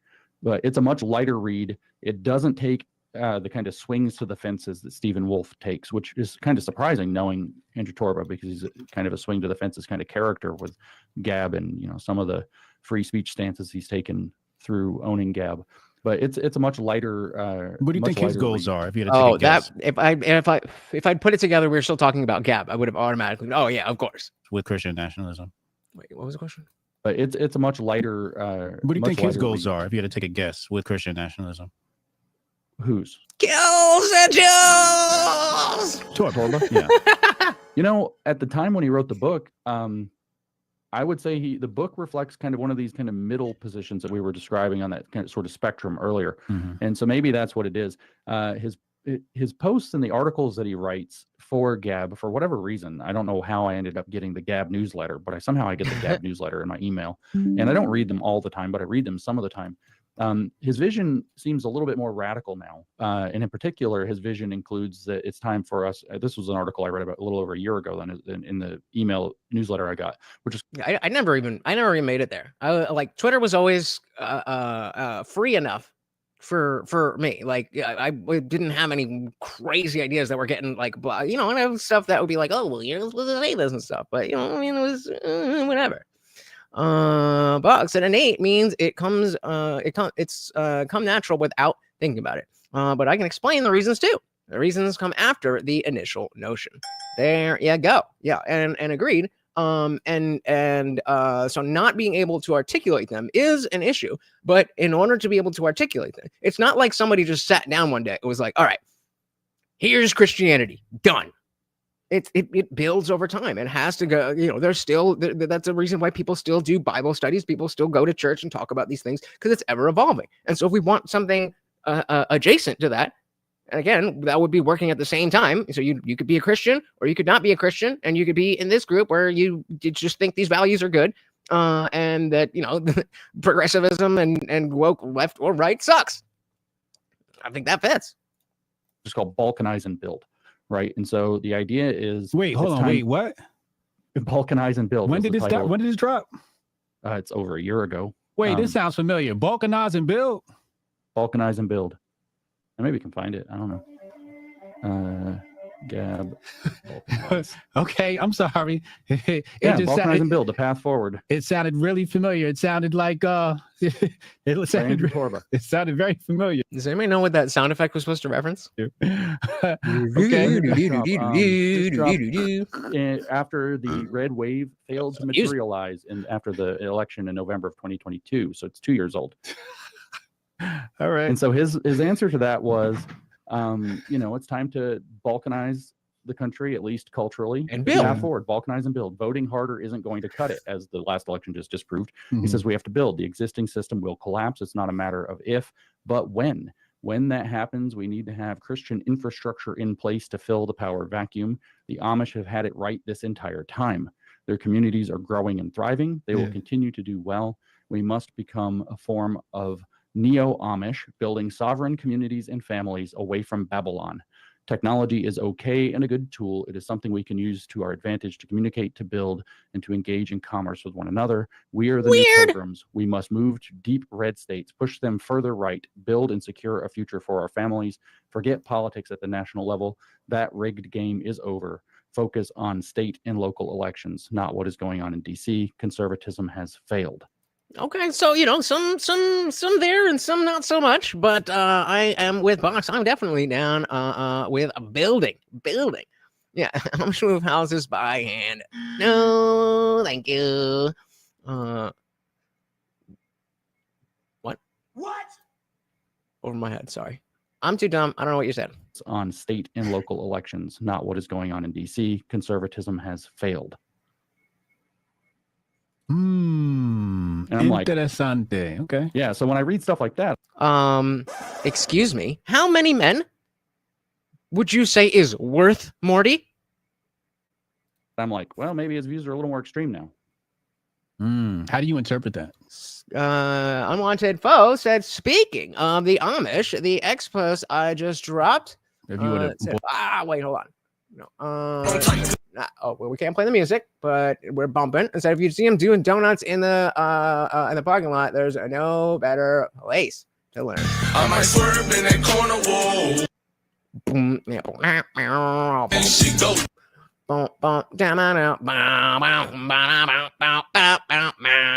This is what happens when you get wind of politics and you start voting for Trump and you're feeling good. He wins. You're like, let's do some donuts, baby. Let's go. I love it. Thank you for that unwanted vote. Boil it down and spit it back out to somebody. How would you explain that to a 15-year-old? To a 15-year-old? Yeah. Wait, explain what? Oh, maybe his views are a little more extreme now. How do you interpret that? If you were to boil it down and spit it back out to somebody, how would you explain that to a 15-year-old? To a 15-year-old? Yeah. Okay, so it sounds like what Torba is saying is that the government regime, now we'll contextualize this. This was in 2022. Hold on, pause right there. Hold on, pause right there. Pause. So Tucker said, when an isolated tribe spears missionaries. Oh, yeah. Okay, that's, yeah. Oh, that poor dumbass. it's not like if I understand the most recent iteration of this story, it's not like the tribe was unknown by us. They just hadn't been touched by society, and they were always, aggressive to outsiders. Yet, still thought it was a good idea because God said it this time. So when an isolated tribe missionaries just arriving on their island, is that innate and okay? What makes your gut feelings better?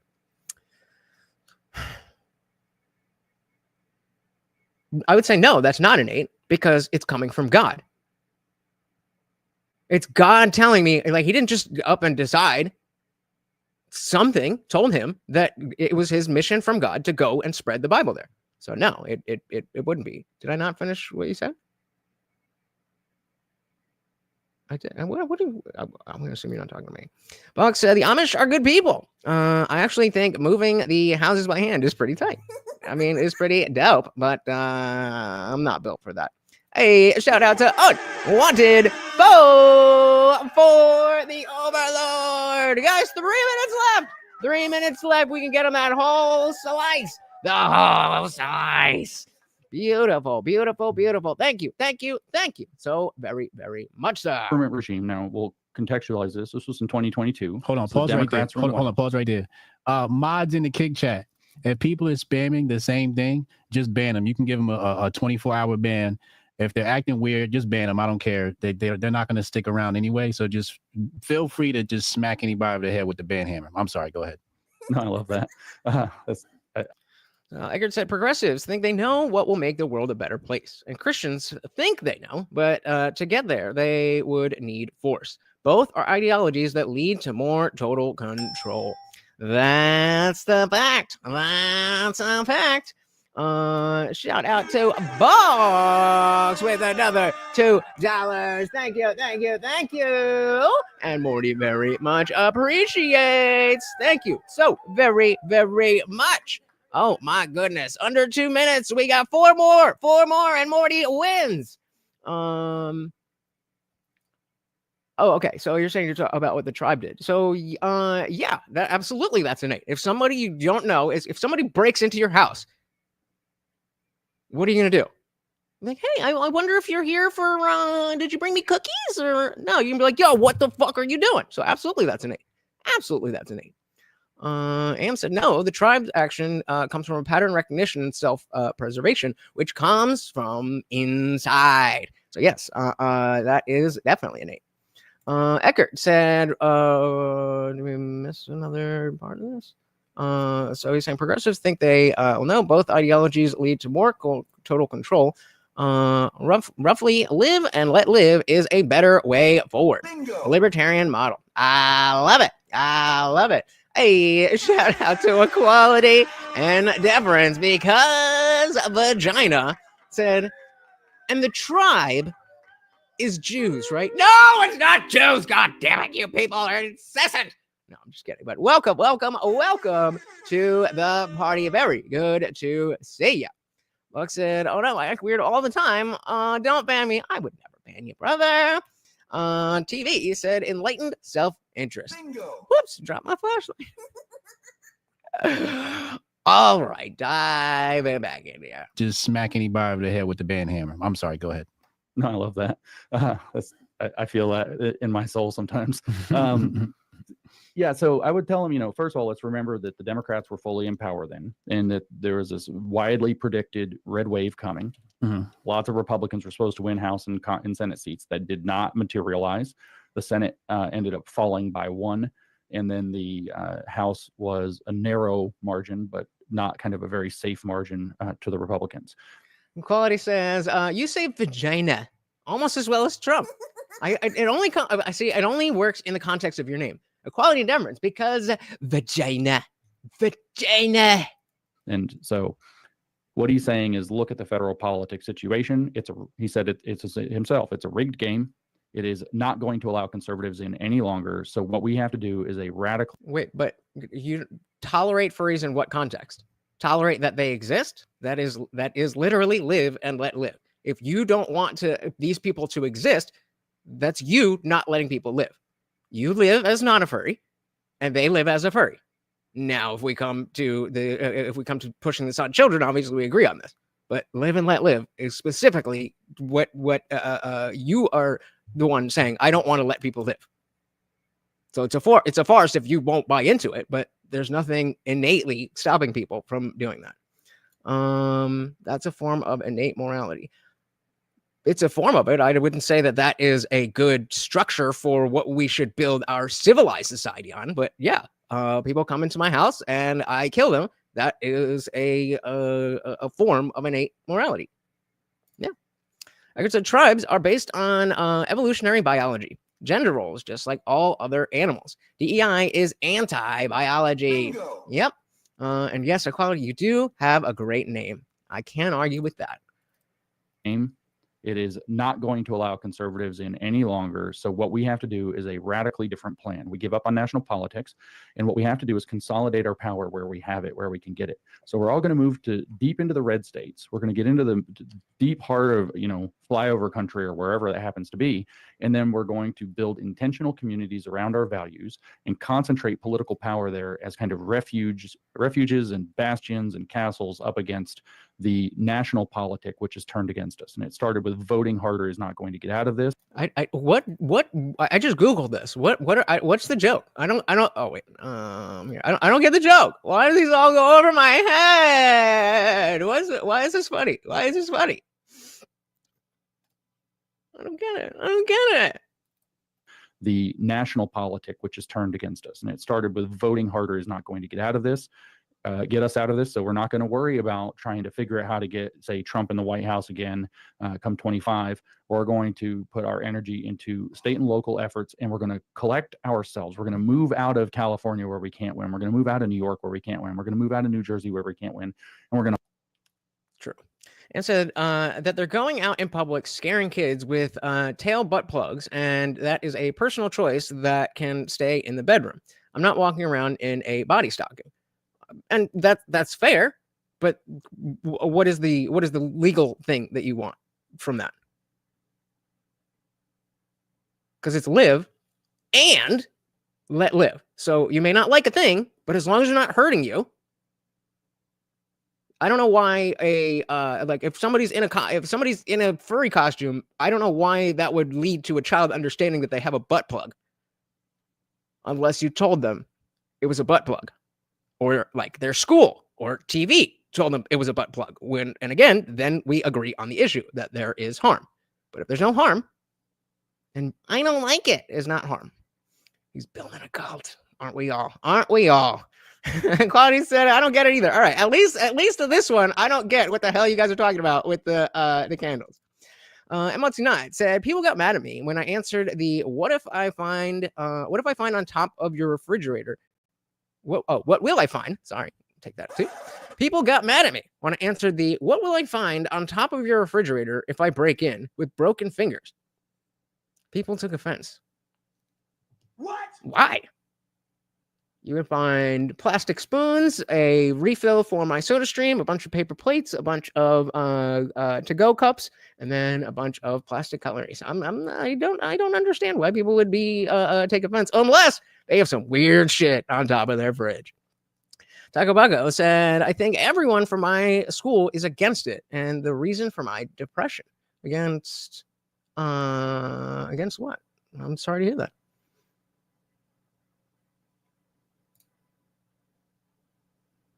Oh, bro, I wasn't even looking at that.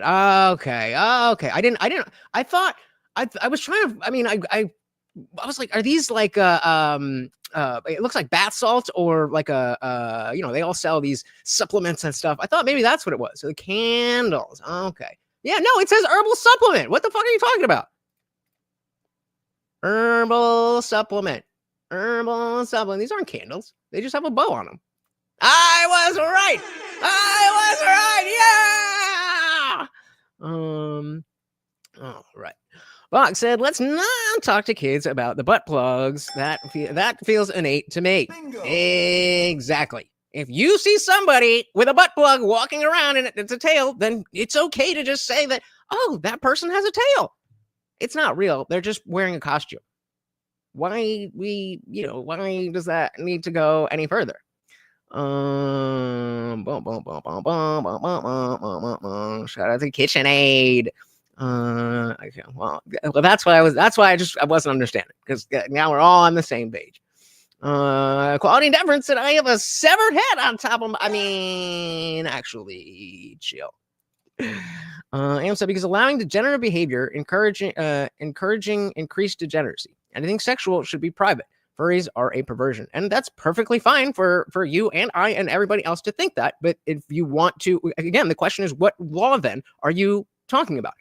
Are you talking about outlawing butt plugs in public?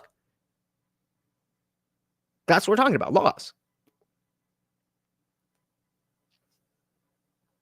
Okay, so we're setting up a hypothetical. All right. On the side, a sleepy kitty sleeps upon my freezer box. Well, that's cute. Isn't that adorable? Okay, so we're going to, if you got you got to say it again. I have no idea what you're talking about, brother. Sorry. Going to flood, I guess, Oklahoma where we can win, and we're going to consolidate our power there. And the way we're going to consolidate our power, he said, was that we're going to build intentional Christian communities to make sure that that's what we're going to have as the value structure in those communities. Now, as we know, there are Christians. So we have an atheist here talking about a value structure. Crazy, right? We can't do that. Atheists, I mean, what morality structure? You don't know what that is. Going to have as the value structure in those communities.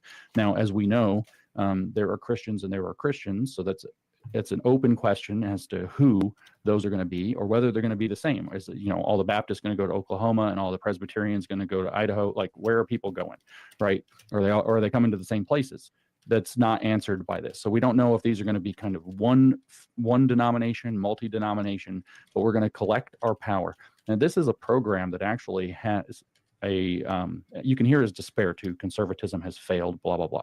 Right. So this is a despairing kind of lament. But the goal, he said, is to balkanize. So we're going to move ourselves to our own intentional communities. We're going to wall ourselves off. Yeah, but then you actually have to steal the furries' shit because it's in their butt. Ugh. We're going to make our kind of own small little fiefdoms. And what we're going to do is build within those so that we build and consolidate our strength, and we can operate maybe outward from those, which is a strategic way to go about things. Oh, okay, so it wasn't just me. It went over everybody's head. Y'all missed the relevant words. If I break into your house, you break into my home, you're getting broken bones. There we go. That'll make a sense. You guys know me. I'm quick at this shit all the time. I'm quick at the videos, but I mean, these jokes go over my head. But that was a good one. I like that. Eggert said, we do need basic laws. Anarchy does not work well in cities like Portland. I don't think it works well over, I think they say somewhere around 150 people is where you can get away with communism, the socialism, or anarchy where there's no clear structure like that. I know that there's not the same thing, but I'm saying 150 being the number that people talk about. Eckert goes on to say some towns have very little police because there's hardly any crime. Yep. And other places have a lot more. Mostly Democrat cities. Consolidate our strength, and we can operate maybe outward from those, which is a strategic way to go about things. Maybe it's not the best strategy, but it is a strategy. Maybe it's a good strategy, but either way, I'm just saying it's strategic, not with a thumbs up good strategy or thumbs down bad strategy attached. It is strategic thinking that may or may not be good strategy.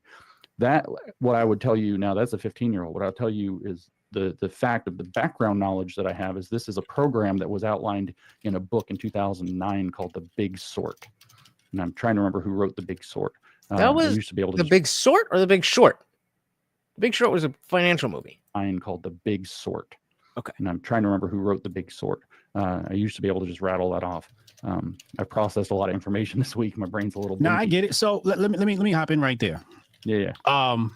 Chat, if it's somebody you think I would cuss out on an average show, just block them. Coach said they really be watching HJ. Listen, bro, I need my 10%. I need my 10%.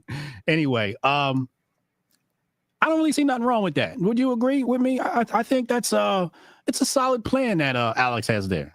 I'm sorry, Andrew has. Yeah. Well, I think it's a So like I said, the hypothetical was about a school shooter. How can we hold anyone accountable if their morality is just innate and you can judge it, or you could be innately wrong? Yes, you can be innately wrong, which is why we need to have the discussion. My innate feeling is that we should do this. Your innate feeling is we should do that. Okay, now let's talk about the actual ways. Okay, if we go with this, how does that affect society? If we go with this, how does that affect society? One of those is going to be better than the other.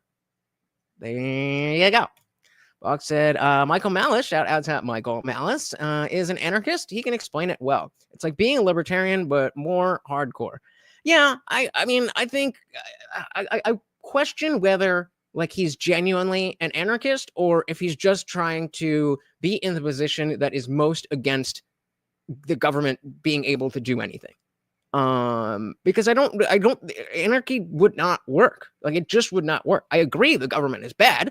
But that's why, you know, we get more into libertarians and even minarchists or the anarcho-capitalists in some structure. Anarchy is just no structure because there's no rulers. Quality said, is this other Jesus guy your brother? Brother from another mother. Bury is long water, very long water. Also, don't know what that means. Anarchy of government is anarchy of government, not of society. Yeah, but can you get one without the other? That scale, you know? Like I said, you don't get to say that you just believe something because of a gut innate feeling, and that's just okay. No, you get to say that you believe something because of a gut innate feeling. But in order to impose that on other people, you then must have reasons. And God told me is not a good reason. Plan, but that's what I was starting to say. You know, it's a plan, and I don't know if it's a good plan. I understand the strategy. I understand consolidate your strength.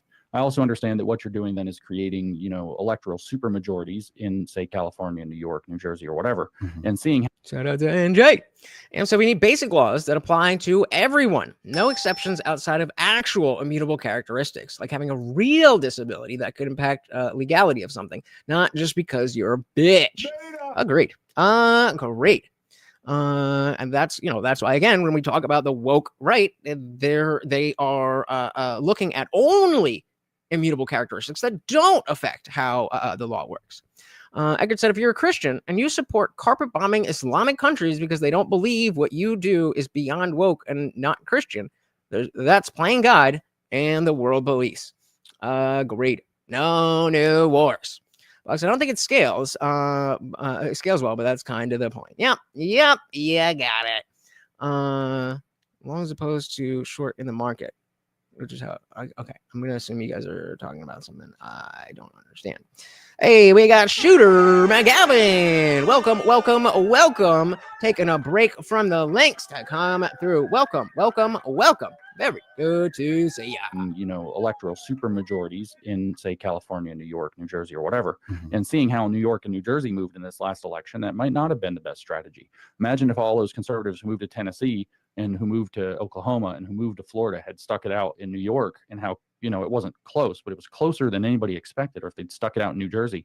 Not that anybody should be stuck in, you know, some city they don't want to live in.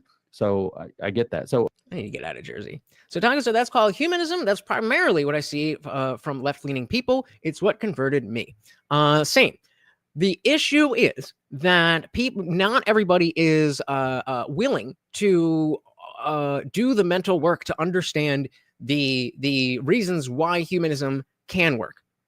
Humanism can work, but humanism doesn't work because, again, people need a story to grab onto. They need a reason to believe and believe that, you know, this is the right thing. And so, you know, just the fact of, well, technically we looked at the neurological things. People don't care about that stuff. And so we need a story in order for people to feel good about what they're doing. And, you know, before the age of science and the Enlightenment and everything, Christianity just did just fine. It did great, but now we have more information that goes against what Christianity says, and so it can't be the best structure. And if we want to have the best structure, then we need to have the best structure. What's tomorrow? Thursday? Eckert said the size of the government needs to be drastically cut back just to remove the absolute corruption. It's been captured. Bingo. Shout out to Doge. Hell yeah. Hell yeah. Buck said, let's go from 4 seasons in one day and the ocean for Alabama. Good luck with that. I'm going to assume you guys are talking. I don't know what you guys are talking about.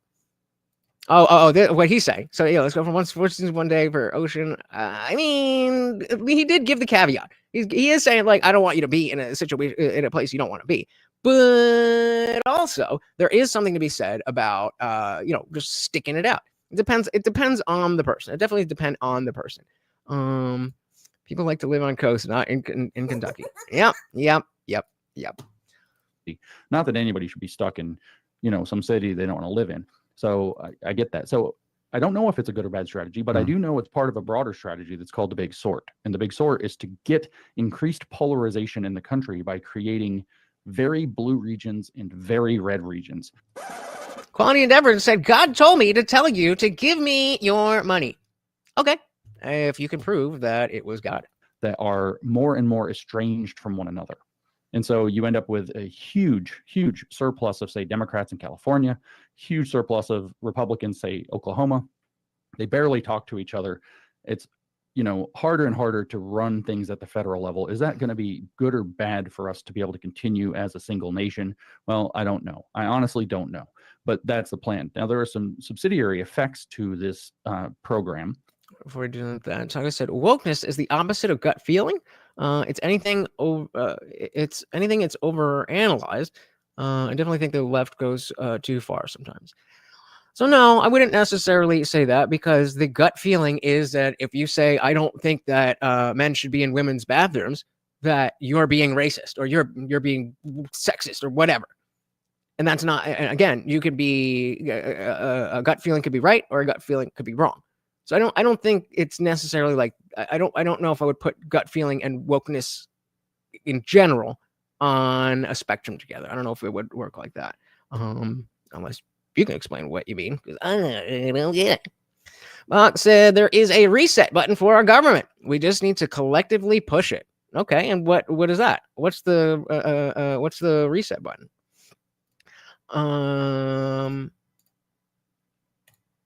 Ian said incorrect. Physiologically speaking, in accordance with recent studies, left and woke has a reduced capacity to recognize risk. The right has increased risk perception. Okay. TV said in a deep blue region, it's been tough through Biden. Ride or die, my ride or die list shrunk drastically. Yep, that'll happen. That'll happen. Yeah, but that's the plan. All right, now, so there are some subsidiary effects to this program. One of which is that California, which has a population, that's just brimming to the gills with people, like how many tens and 20s of 50 something million people live in California, right? Mm-hmm. I forgot the number, 53, 54 million people. It's an absurdly large number.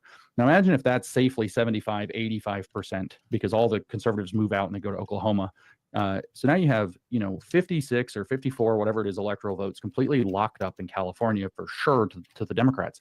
And you have a surplus 8 or 9 million people that you can now move to, say, Tennessee, who are left all together, who can then flip Tennessee blue. Or they can move and sandbag Texas and flip Texas blue. Yeah. Because that it's a secure majority, right? Mm-hmm. This is a very, very sophisticated political maneuver. And of course, are you really going to move that many people? Well, you can, job transfers and whatever else. All you got to do is help pressure to relocate their company out of California with its awful tax laws into Texas. And you have oceans of Californian people who are going to get paid to relocate to Texas. And California just making lives happier by the day. Spock said the Declaration of Independence states that the people have the right to alter or abolish their government if it becomes destructive. Fair. But then what's the process? That's really what I'm asking. We've seen tons of companies do that. So it's a plausible plan. But the big sort was actually meant to increase polarization, not decrease polarization in the United States. And so I understand the impulse for sure, because I don't like being around people that drive me nuts and that, are lunatics and that create laws like some of this transgender laws that California is passing every other day. Let's put a bookmark in the conversation. I want to get to some more big brain shit. Quality said the reset button These chainsaws and hockey masks. We joke, right? In a video game.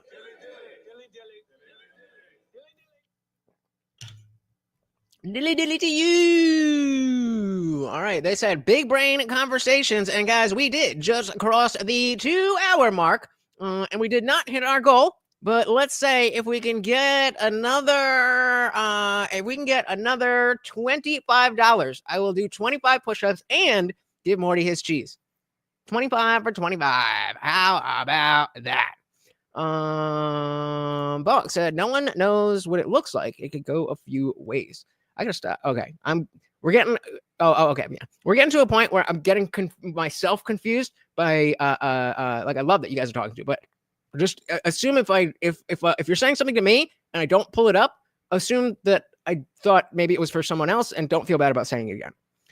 Dylan said the real problem is the government became too powerful. Right. And I mean, this reset button, if it was the case that we had people that were already in place ready to rebuild, I'd be all down with it. Yeah, right. It's tough.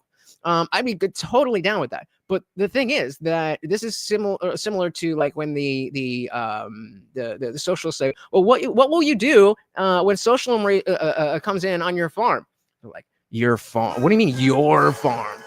But even before that, they're like, yeah, I'm just going to do poetry. And it's like, no, you're going to work the field. You're going to toil. But they don't get it. Sad more. I mean, he was happy before. He's happy. He's not sad. He's happy. You guys have very much made him happy. But if you want me to get swole, then you got to pay off. How dare you expect me to take care of my body for my own innate reasons? Should have said woke used to mean knowledge and understanding of one's history for Black people in North America. When did it become a phrase for LGBTQ people? Or do people just throw us all in one basket? So no, that was what I was talking about before, is how that is an organic evolution of the way people use the word. So, I mean, typically when Black people do a thing that's cool, then white people want to steal it. So then that happened, just like with clothing and music and other stuff. But it also got bastardized. And so it became a virtue signaling thing. Instead of telling everyone, or instead of saying like, instead of saying things like stay woke, as opposed to be like, hey, you should make sure you pay attention. It's I'm woke. It's like, hey, I mean, okay, if you think so, I don't know. Yeah, Equality is totally joking.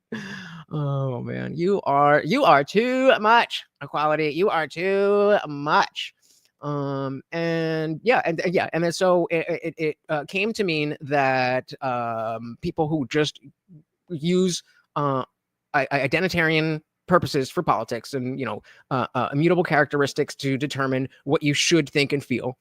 And then I personally see that same aspect of identitarianism on the right, and that's James Lindsay's updated version of what the woke right actually means. It used to mean to be aware of injustice and inequality. Words do change, so there is a difference between semantic obfuscation and language developing. Both those things can happen. And both of them are words changing meanings, but one is organic and one is top down. All right. Big brain conversation, he said. Okay, sorry. No, this is no, great. I get going. I think somebody said in the comments earlier that I talk in circles. I'll talk forever, man. Listen, this is the place where when people come, they got to talk, and I think what you provided was valuable. Tune in and drop out. Thank you for the $20 super. I see people on YouTube looking to ask questions. If you ain't putting no money in my pocket, I don't give a fuck about what you think. Thank you. If I had only started my channel doing that, then you guys would pay me millions. You see it. I was on Mike Harlow's channel the other day, and hey, I mean, you ain't gonna get as much chat interaction as you do right fucking here. If you are new, make sure you hit that subscribe button. If you ain't putting no money in my pocket, I don't give a fuck about what you think. Thank you, mods, for swatting those fools out of the chat. Christian nationalism. The key, I'm going to attempt to make some sense of what it is. Sure. Please do. The most important part of Christian nationalism is the nationalism. Okay. Mm-hmm. That's the thing that's Okay. really going to bind it together. Okay. Because once you get into Christian, it's just, it's all a whole bunch of interpretations of what that is. Right. But nationalism, we can kind of nail down. Right. Sure. Nation comes first. Okay. Now, this has to be a merger of Christian, of religion and I kind of think so. And said woke should then apply to all, but not if you're MAGA. Or right? I don't. I prefer being. Oh, you mean like if you're correct? Yeah, I mean that's a little simply put, but I would agree with that. Funk says you're all wrong. Oh, please educate us. Funkmaster General said woke means you want me to mock and laugh at you while I take your stuff. Facts.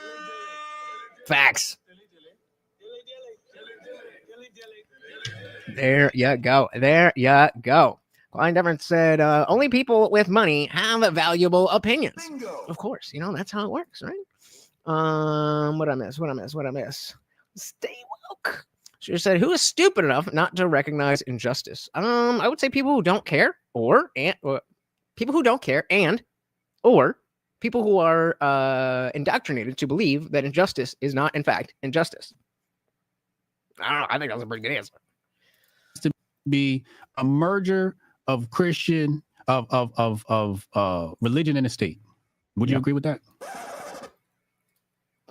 See, it's not as funny when it doesn't do the thing. I was gonna be like, "Oh, fuck you, Box," blah, blah, blah, blah, but my fucking joke got ruined. Come on, man. All right, what was in here? Nation comes first. Okay. Now this has to be a merger of Christian, of religion and the state. Would you agree with that? Watch and see, Yeah, Funky. Watch and see. Excuse me, but there's lighter versions where it just means that the state becomes the church becomes a recognized advisory to the state, for example. Wait. Whoa. I mean, Trump's kind of even. I'll be honest. I was looking at other stuff. Did he just say something based? I don't know why I said based like that. Like I'm a 15-year-old, but did he say something important? And I think so, but excuse me, but there's lighter versions where it just means that the state becomes the church becomes a recognized advisory to the state, for example. Wait. Nah. Whoa. I mean, Trump's kind of even doing this, right? He's creating that office of faith or whatever. I forgot what he's calling it. Where what? Office of faith? What? Oh, hell no. Oh, please tell me that's not real. Please tell me that's not real. We'll say, what did he say? Doing this, right? He's creating that office of faith. Office of faith. Well, we got a new. What does this say? Executive order on the establishment of a White House Faith and Opportunity Initiative. Yikes! Let's read though. You guys are here, okay? By authority vested in the Constitution law, blah blah blah blah. To assist faith-based and other organizations in their efforts to strengthen the institutions of civil society and American families and communities, it's hereby ordered as follows. Okay, policy. Faith-based and community organizations have tremendous ability to serve individuals, families, and communities through means that are different from those of government and with capacity that often exceeds that of the government. These organizations lift people up, keep families strong, and solve problems at a local level. The executive branch wants a faith-based and community organizations to the fullest. That's not as you mean. They want faith-based and community organizations to the fullest opportunity permitted by law to compete on a level playing field for grants, contracts, and other programs. So this doesn't. I mean, I think this is the issue, that if there was a lot of charity and just secular charity, then this wouldn't be specifically based on faith. It would just be based on the merit of which charities help their cause the best. But I don't know. It's So this is 2018. Good question, sir. 2018. So I don't think. Yeah, I think he is. I don't think this is there. So I'll go back. We'll take another look. Maybe there's something sooner. Okay, from right before Halloween, from the Washington Examiner, Trump vows to create faith office with access to Oval Office. It's important. Is it though?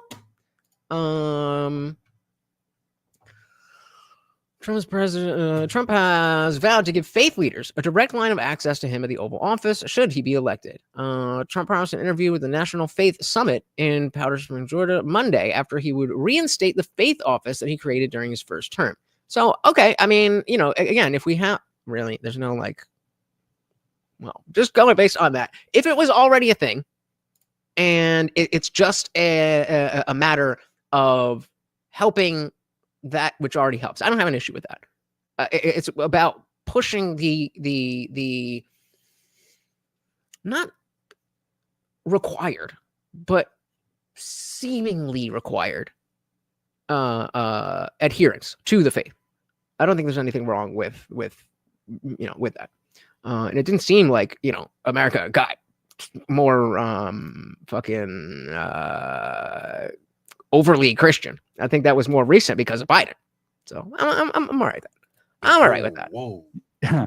I mean, Trump's kind of even doing this, right? He's creating that office of faith or whatever. I forgot what he's calling it. Where they've always had a White House faith advisor as far back as I can remember. Okay. All right. So that's like Christian nationalism light. Yeah. And like for the record, I'm not really.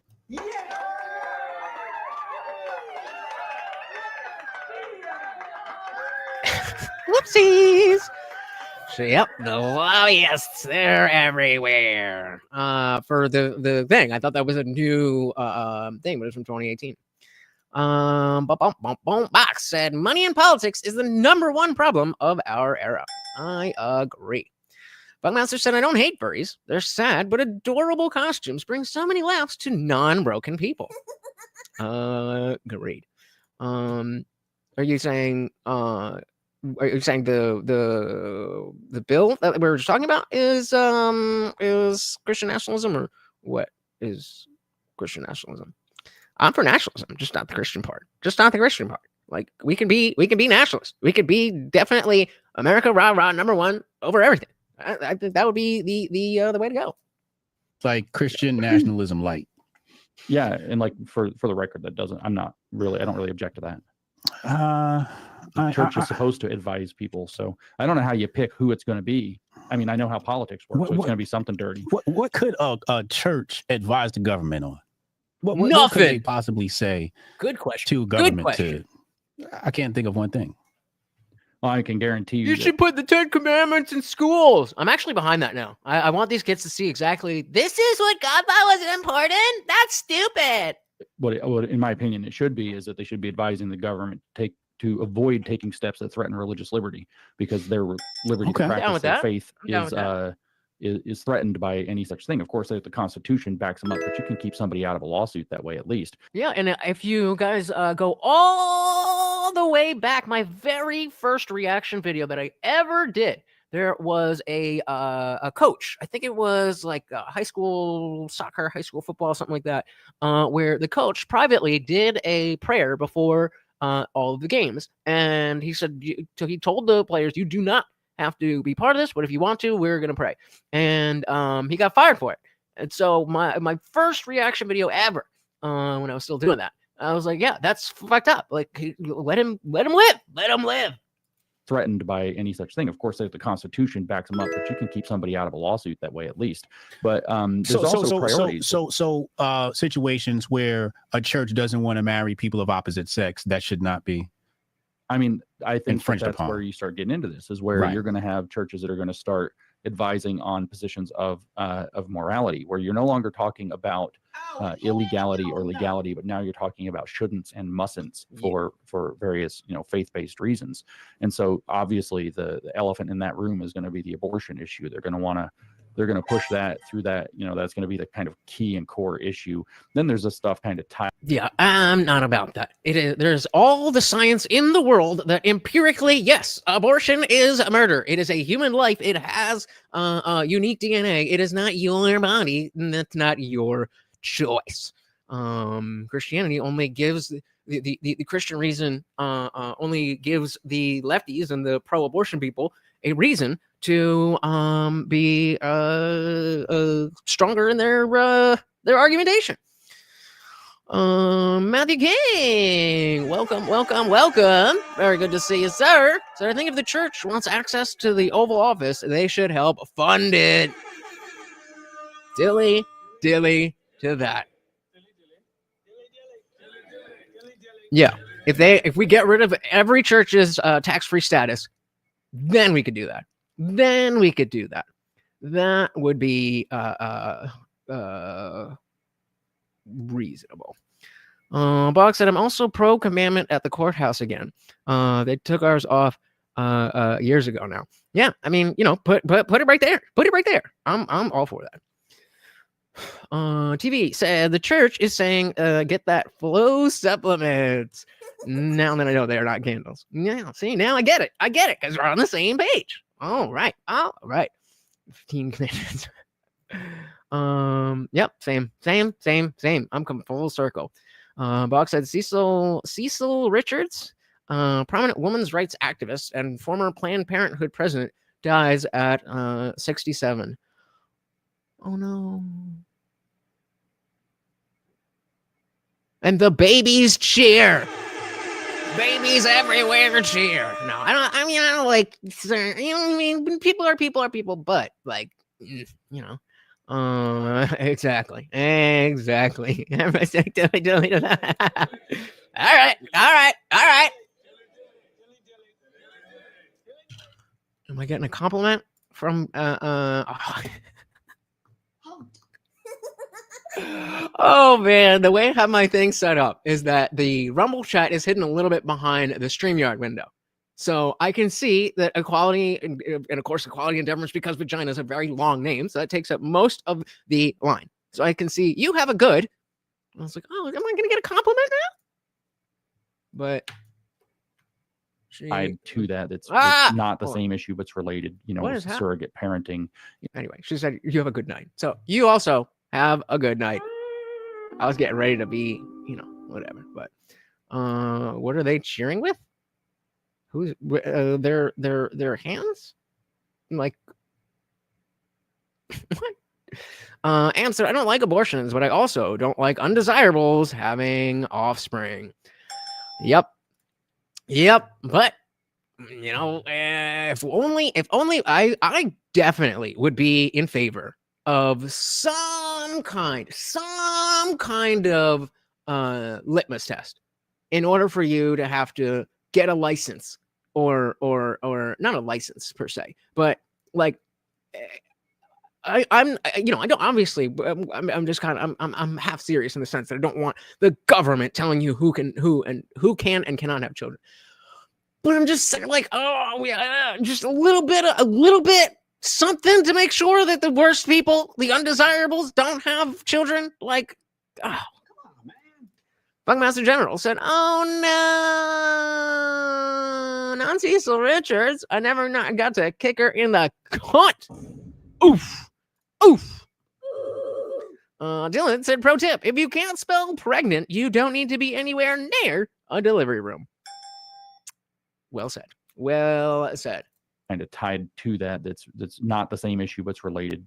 Surrogate parenting, in vitro fertilization, and so on. That they're definitely going to be interested in trying to get in the door. The idea. Shout out to Carl's Frosted Tips. Welcome to the party. We are still trying to figure out what is the woke right and who is on the woke right. Welcome. I mean, there's people that we could all agree that we don't want to have children. Like, would you want, do you want, who's a good example here? Who's the worst fucking person we could think of? All right, put in the chat. Who's the worst person that you can think of? First name that comes to your head. Shout out to Hector Estrada, who is not that person, but I'm just saying hello to. Welcome to the party. Well, that's kind of where I was going. There's definitely people that we all agree are not desirable in society. Whether you want to go down the road of, a murderer or somebody who does this, that, or, Harry Sisson, there's people that we don't want procreating. Doesn't mean I actually, in reality, want the government to do that. Doesn't change the position that I don't want them having children. Buck said I will button jam pregnant out some. I will button jam pregnant out at some point. I am not illiterate. I am just bad at typing. Fair enough. Gontek said maybe an annual review of resources and character to at least give you an idea of how you fare as a parent. I like this a lot. Because now it has nothing to do with the government, saying yes or no. But if it's a public thing, and let's say, what did you say? Maybe annual review and research. So yeah, let's say you get a parent score. You get a parent score. If you have, let's say 0 to 100. Let's say if you have a score of 75 or lower on the parent scale, and then you go ahead and have kids, then society is like, yo, what the fuck, dude? You're only at a 75 and you brought kids into this world? Now it's not the government. Now it's the people. Guamtech, comment of the night. Brilliant, sir. Like I said, I've been here for just a second now, but back in the days, I thought you were the woke right. Well, maybe I am. I don't know. We're trying to figure it out. Maybe I am. I don't think I am, but maybe. M69 said we used to do simulations in high school of taking care of a baby. And you would think that as the numbers of teen pregnancy rose, they would, focus more on that. Nah, shout out to the DOE. I was like, me too. That shit was rough. And then I got pregnant at 19. Well, that's why we pay attention in school. I'm just joking. Dylan said it's too late to say destiny, so I'll say the soy boy tin pool body doesn't need to reproduce. Shout out to Luke Beasley. Exactly. I don't personally want the government to tell him that he can't have children, but if he gets a low score, I personally can be like, why the fuck are you having children when it's very clear empirically that you have a low tendency of being good at this? I don't know. It works. Context said it would even help people not prepared for kids to know where to aim. Bingo. Smart guy, dude. Smart guy. We have been idiocracy for a long time. Yep. But again, when we talk about a social credit score, the implication is that the government then will allow you or not allow you to do things based on that credit score. You have the parent score, but the government can't be like, oh no, your score is too low. But we popularize and normalize the idea of, well, we got, let's say it starts when you're 18. Well, for young people, let's say it starts when you're 15. At 15, you start, you're eligible for this program. There's going to be, exceptions to any rule. But we're also, people are having kids way later these days. But, okay, where are we? I didn't want to, yes, I was here. So, we normalize the fact, the aspect of sharing your parent score. So again, nothing the government, if you have a bad parent score, you could still have kids. Doesn't affect anything in legally. It's just like, let's say it's IQ. everybody takes the SATs. Everybody takes the parent aptitude test, the PATs. There we go. We got the PATs in 10th grade. So in 10th grade, you're likely going to be at very low because of things like not having housing, not having a job, not having experience, all those kinds of things. As you get older, then your score can improve. And then again, we normalize as the people that, oh, well, we have a 98. We have a 98 parent score. And so we were ready. Then when the people have low scores, they won't be as likely to want to have children. There we go. There we go. Yeah, enforced by the people, not the government. You got it. Well, except my friend had her first kid at 13. Her grandparents made her keep it. It's wild because her daughter is older than the last girl I dated. Well, I mean, what did you say? It's okay. It's I thought I saw a different word there, so never mind. Yeah, and I mean that is definitely a not very common situation, but a very serious situation. And but I don't think I'm glad her grandparents made her keep the child. Like, that child didn't deserve to die. Eckert said, to implement the plan, we become our enemy. How do you do it without abortion or what? With the parent score? Is this about the parent score or something else? I mean, yeah, but like again, unless there's a medical reason, then how does that change anything? Definitely the drugs in the water. Now, so this is a good question. Who gives the score? So maybe we could have a bipartisan third-party organization, the parenting organization or whatever. And Jesus Christ! Oh God! Lights are falling. The world is falling down. Come on, baby. Come on, baby. I just need that one spot. There we go. There we go. Okay. Oh, Jesus. Struggle. Stream it. But again, talk about. So these are like if I'm introducing a new idea right now, then the expectation that I already have it figured out is and like, yeah, like this attitude of like, oh, okay, so that's your plan. Nope, don't like it. Instead of, oh, that's an interesting idea, but it has this issue, it has that issue. How can we make that better? The same exact thing with morality. Instead of just saying, no, you don't have a fully formed idea yet, so my idea is better. Like, come on,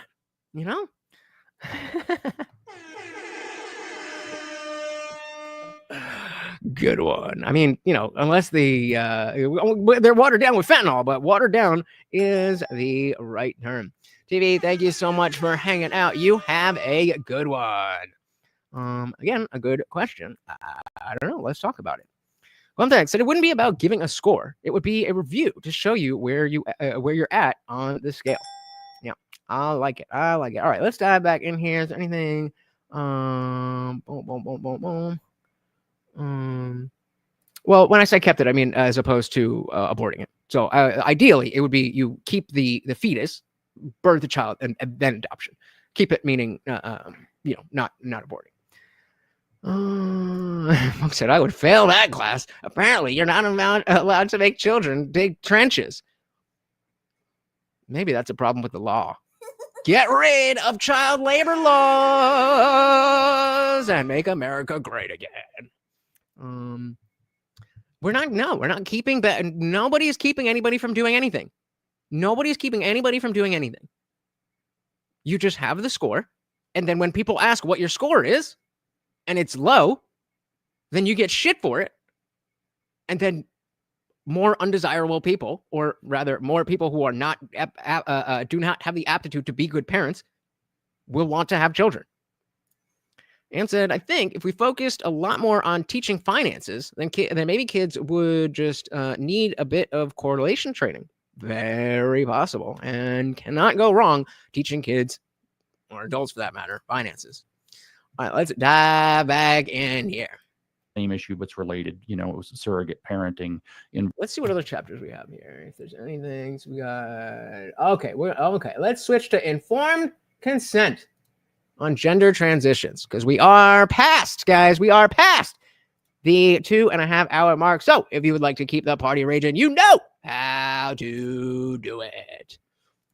What the child's going to want to be, or that we can make your finger stop hurting. We'll just cut your hand off. Right. You know, so you should be fully informed on the procedure that they shouldn't be able to intentionally withhold information relevant to the procedure before you agree to the procedure, or else you have a medical malpractice. I like right? that. Yes. And so, yeah, so I think that in this case, informed consent's not possible because the child is the one receiving the treatment, and the parent is the one giving the consent. But the parent is the one giving the consent, which is not how medicine works in any other aspect. You know, if you just joining us, we were talking about the woke right, and we're talking about the trans stuff. We were just switching over from other more general topics. Shout out to Box. Oh my goodness, 5 gifted memberships. Thank you, thank you, thank you. So very, very much, and of course, a treat for the overlord. Shout out to P-Swag, Pescado Joe, Ian Undercover, Alien Robot Ghost, Wyatt Hype. Welcome. You guys are now members. Click the link at the top of the chat. Join the free Discord server that you now not only have access to the free stuff, but the member stuff as well. Thank you, thank you, thank you, Box. Very much appreciated. We also got our boy, the Camcast. What is good? What is good? Welcome to the party, brother. What is good? What is good? All right.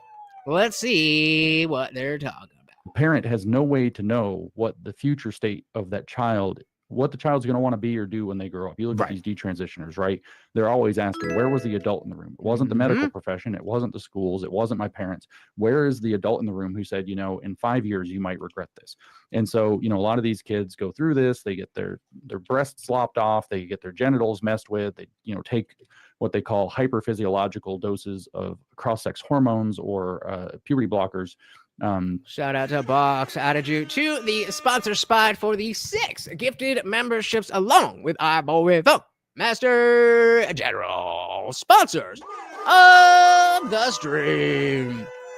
And then there's, like you said, they sterilize themselves and whatever. But what you have ultimately is a 12 or a 13 or a 15-year-old person who does not know what they're sacrificing, choosing to make that sacrifice at that age, but then their parent is the one signing off for them.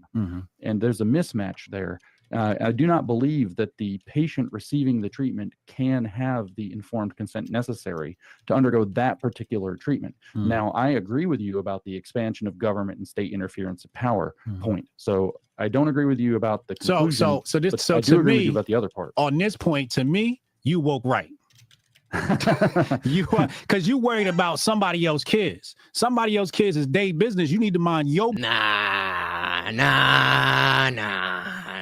In general, yes, parents should be, the parents should be. But if, he brought up before chopping your fingers off because your hand hurts, or chop your hand off because your finger hurts.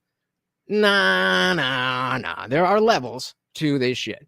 business. So that's why, to me, once you start, now it starts sounding like liberalism and activism, where you're concerned with other people's children and the future of other people's children, which now you're inserting yourself. If it's not this topic, it'll be another topic. It'll be another reason for the government to get involved. So that's where I separate. And I'm like, nah, if they want to do, I mean, obviously we want to protect children. Like, that is a moral standard that all human beings should have. Yeah. But at some point, but unless their parents say chop off their genitals, Hotep, that's your position. We want to protect children unless they want their genitals cut off. What? You've got to say, it's none of my business. No, I hear you with that, actually, but it's like I feel I would rather let me get to the government point. But I'm a savage though, because I like I like the way Rome handled things. If your baby came out deformed and they tossed it over the side of the thing, this is just, they practice this purity, right? So I think that way. I think like, I don't. I'm a little bit. I guess I'm a little bit more liberal than that. A savage of the ancients, right? Where you're trying to create purity amongst your family and amongst your race, and it's purity amongst your race. Why do we need purity amongst any one race? it almost leads to like eugenics, right? Like sometimes I sound like a eugenicist when I talk like this, but I think these people are so harmful to society that the best thing that can happen is for them to eliminate themselves from the gene pool. Well, having met a lot of these people, I'm really concerned about that. Okay. Because I see these teenage kids getting sucked in by bullshit on the internet, which is what That it is is true. 9 times out of 10. That is true. Like It's become 99 times out of a 100. trend. Yeah, they get sucked in by some bullshit on the internet, and they're getting failed. And my opinion on the government is that the government shouldn't have to do this. Mhm. There shouldn't be a medical authority in the world that's like, yeah, we'll lop the healthy tissue off of a 14-year-old girl who's having body issues after she got sexually assaulted by some boy at school. And I don't see how that's any different than the female genital mutilation that they do in Islamic countries, the breast ironing, all that kind of stuff. But how is that any different? Well, it's just their culture. Shut the fuck up. Right? So, since the medical establishment has decided not to regulate itself, and since parents, I mean, this is where I get dodgy, because parents should have, the absolute right to direct the upbringing of their children, in my opinion. And like, that's based Within reason, as it always has been. It was never legal to throw your child off the roof because their nose was a little crooked. That was never okay. Even though you're the parent, that's not what we're talking about. Quantek said, Hotep hitting that Scrooge energy. Get on with it and help with the surplus population already. Not my bag of tea. But we are here to learn. We are here to learn, ladies and gentlemen. Hotep is the up in the corner. Again, I was saying, I don't know why he sets his stream up like this. But the black guy in the corner, that is Hotep Jesus. This is his platform, and James Lindsay is the guest. Decided not to regulate itself. And since parents, that Apex candle, I mean, this is where I get dodgy, because parents should have, the absolute right to direct the upbringing of their children, in my opinion. And like, that's basically it's nobody else's business point, phrased, kind of like constitutional speak. And yeah, I don't want the government. I don't think that the government should have to do this, but Correct. The fact of the matter is that something is happening. And I don't necessarily believe that that's a slippery slope, because the idea of do not remove healthy tissue from a child for what amounts to a cosmetic procedure, like, that's a pretty definitive, a pretty bright line. And yeah, and the fact that we are still arguing about it is absolute insanity. The regulation is not on the parents, and the regulation is not on the children. The regulation is on the medical profession itself, which is acting in my gender affirming care. And that's why I don't understand how that term, the gender affirming, I don't understand how that was accepted. Like, the entire point of going to a professional is to get their professional opinion. If their professional opinion is just whatever you tell them, then how, like, what? Yeah, circumcision in the same boat. I think we should get rid of circumcision. It doesn't make any sense. Hector said, hey, mister, don't you think a fascist government could misuse that feature? You mean fascistic? Government can misuse that feature to do some backdoor eugenics, or if it's just rated by the other parents, that wouldn't be a popularity survey. If you're talking about the parent score, yeah, again, this is something just that popped off the top of my head. I don't have this all set up. I don't know who would be the one who's deciding. I don't know how you would make the score. I don't know how. I'm just saying the concept is that we as the people should have some shame mechanism for people who are doing things that we don't like. And so if you're having children and you're not prepared to have children, or you're not willing to raise them to be productive members of society, then we as the rest of society should be able to shame you for that. That should be taboo. In the same way, when you see any video of something with a dog, like a pit bull attacks a kid, they're like, oh, he was always nice. I thought it was all of those videos. What does everybody say? What does everybody say?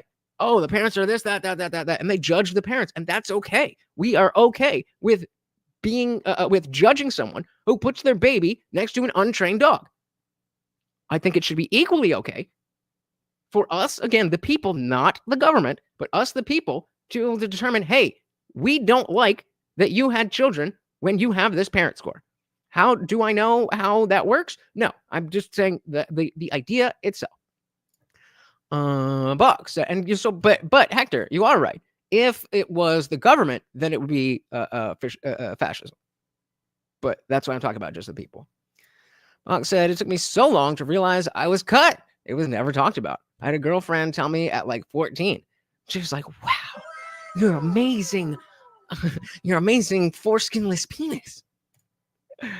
Said, is this deja vu? Because I've been saying this is survival of the fittest. If you have a weak constitution or mind and are susceptible, you're exterminating yourselves. Well said, well said. Hey, shout out to Kelly Green. Welcome, welcome, welcome to the party, sir. Very good to see you. Taco Baco said no gender surgery for minors, but let them be themselves. Yeah, and I say let them be themselves without the caveat that, okay, you can be yourself if you're this way. You can be yourself if you dress this way. You can be yourself if you change your mind. No, if you're a fruity little, one of these days, it's going to slip out. If you're a fruity little boy, and or let's say you have kids and there's a fruity little boy and he likes dolls and dresses and whatever, let him do whatever the hell he wants. I mean, and again, not being, if putting on a dress is understood that we're just playing dress up. It should be okay to be who you are without having to change who you are. Yeah, they definitely don't know who the fuck they are. They're trying to find that identity in gender. And that's not good. You say, okay, when you put it like that, it sounds reasonable, right? I try. Oh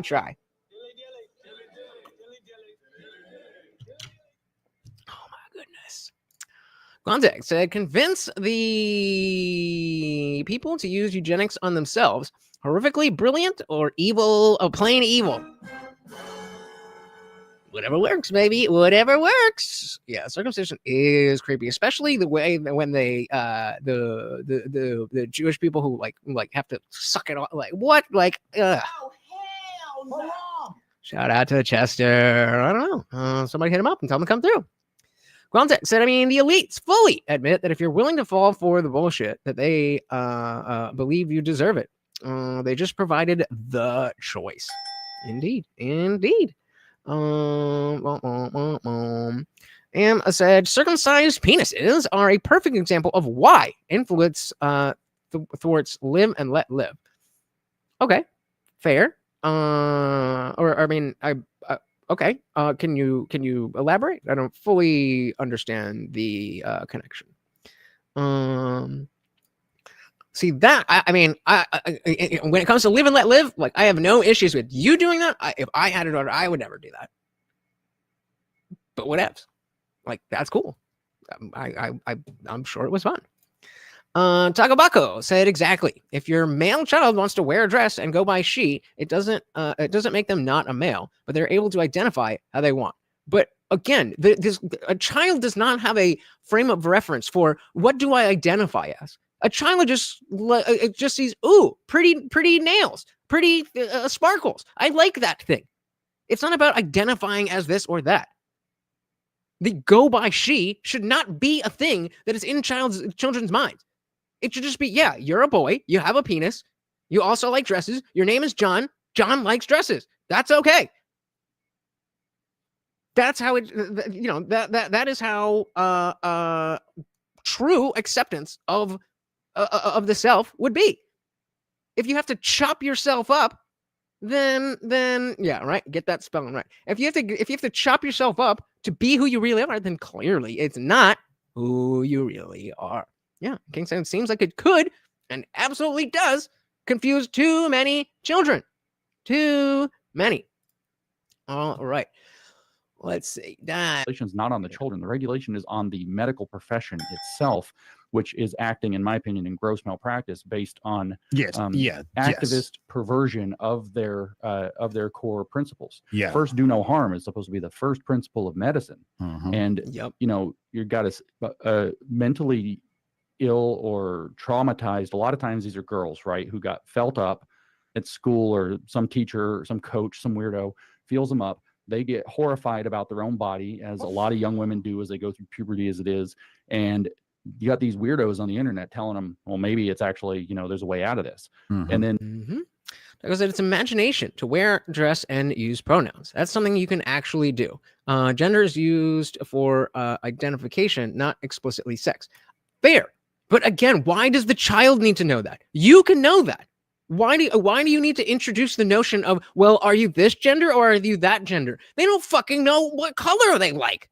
They have a different. I remember my younger sister. I want to have a red birthday, and then next year I'm going to have a yellow birthday. Okay. Why does she need to understand the gender identity? Why do you need to use pronouns there? I don't understand why that needs to be put in there. And I'm with you. Let the kid live. Let the kid do whatever they want. Not whatever they want. I mean, obviously, like I'm saying, kids need structure. But I'm saying, if, kids want to be experimental in that stuff. You don't have to go, oh, okay, now you're do you want to go by she? Are you a girl? That you put that in their minds. It's just like, oh, you like that dress? Okay, cool. And then you go to, you get to school age and you wear a dress to school and everybody thinks, like, oh my God, what's going on? And then the kid doesn't really fucking want to wear a dress anymore. Simple as that. My master said, I would look stunning in a dress. I don't think so. Not to me. And yeah, that is a big reason why you see it's younger women and older men. It's the young women. There's definitely abuse, and it's no bueno. And when we give a false solution, like chop your titties off and act like a man, we wonder why it doesn't work. Hector said, back to the parenting thing. Shouldn't the parents, if they choose not to circumcise, have a little talk about hygiene? I think that should be mandatory. Yes. Or is there? I don't have kids. Is it not standard to teach your child how to wash themselves?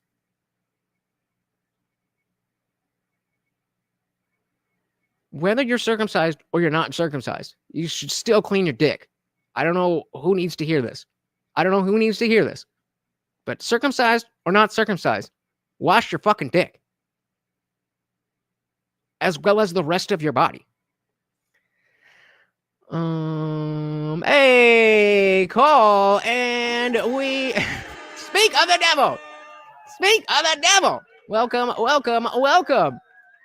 Oh yeah, baby. Oh yeah, Halloween. Halloween used to be the best day. Ant said he's a male. Escapism is never a positive method of dealing with life. It's better they learn it young.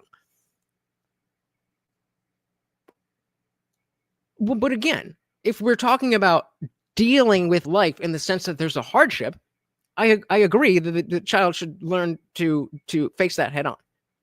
But the point that I'm making is that there is no issue to deal with when your male child likes a Barbie. Just let the kid like a Barbie. And then as far as escapism in general, imagination is very, very important for children. Taco said, you're not putting it in their mind that they have to be a girl. No, but you're introducing that concept that you could identify as a girl. That part is not necessary. That's my point. That part is not necessary. Why is it in their mind that you could be a girl? Because you can't, bro. You can't.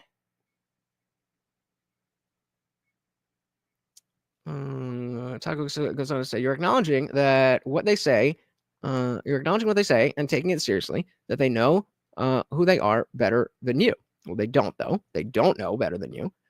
Dress doesn't just take your dick, which is exactly why the conversation about identifying and being a girl when you're not is completely irrelevant to a boy that likes dresses. It is completely irrelevant. That is my point. Where we at? Okay, we got a lot here. I'm falling behind. Guys. Mine's work of art. Very nice.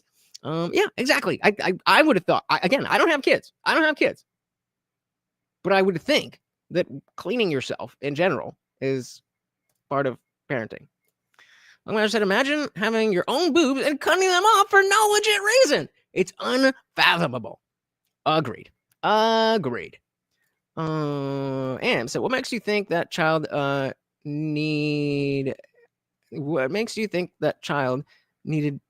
every idea acknowledged or affirmed? Sometimes they need to be told no. Yeah, but just not always.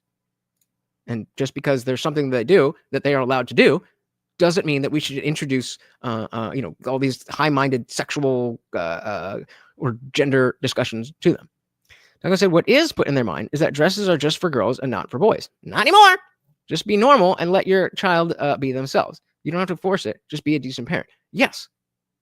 Being a decent parent is not injecting ideas into your child's mind, which is exactly what I'm saying. Let them be themselves, and don't be like, okay, so now that you're wearing dresses, did you know that you can identify as a girl? They don't need that. They'll just be happy in the dress. They'll just be happy with the Barbie. What is going on at Funkmaster General's house? I don't even wanna know. Like said, I'm sure me admitting to wearing a dress for Halloween tells a lefty everything they need to convince me that I'm trans.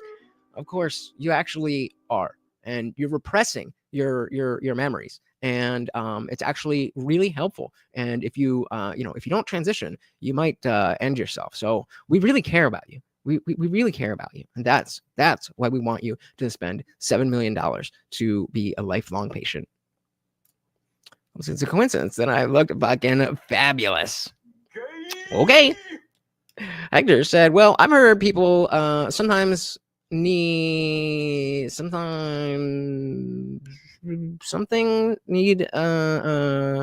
adult circumcision. Well, yeah, if you need it, then you need it. But if you don't need it, it's yeah.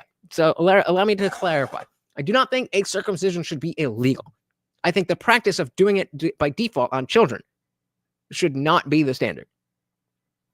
Kanka said, I was with this girl who later became a them and cut off their boobs.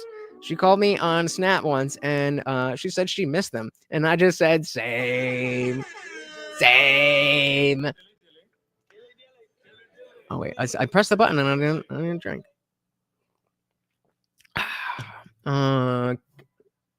No. Actually, we'll talk later. Kelly said, if I had boobs, I'd be distracted, playing with them all the time. Sounds cool.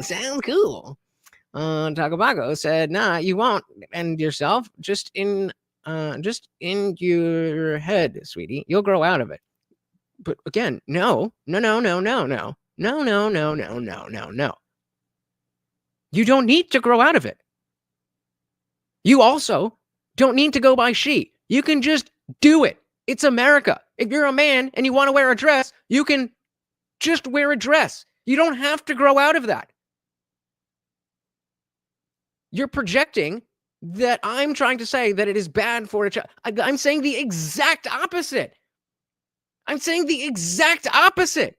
Let them be. It's okay if they don't grow out of it. They don't need to trans themselves in order to not grow out of it. That is the point here. You can do whatever you want to do and dress however you want to dress, and it doesn't affect anything. And you can be accepted by whatever group of people that is willing to accept you. That is what we're talking about. You got these weirdos on the internet telling them, well, maybe it's actually, there's a way out of this. Mm-hmm. And then the doctors are like, hell yeah, cash money. Because they get paid for life. They get paid, and then you got pharmaceuticals for life. You got the expensive surgeries. I mean, these are like expensive. Yeah, like if I'm going to send my kids to school, to be a doctor, I'm like, listen, it's going to be a good career for detransitioning. In about 10 years, you might want to line yourself up for detransitioning surgeon. We are. Well, I didn't say it for doctors. I've been saying it for lawyers for several years. I go to speak on college campuses. I'm like, you want to major in law? You need to go. What do you mean by this? The science is that you are a human, and humans have what's the word that is not a bimodal version of sex. So we have male and we have female, and there's some people who are in the middle. That does not have to have anything to do with clothes you wear or toys you like. That's the science. Hey, shout out to Godfried. Welcome to the party. Eckert said, toleration for people you don't agree with is a trade-off for freedom. But we need some laws, and they should protect the vulnerable, children and women. Agreed. Science just got pardoned. Oh God. Where are we at? Okay, we're gonna go through these chats. Buck said, don't emotionally black me with your own sewer. What? Yikes.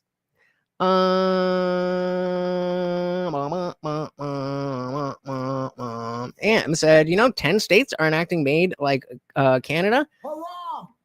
See, this is a weird thing for me because I don't have any issue with a person legit or reasonably deciding that they want to end their own life. People who are old and terminal, I don't have an issue with that.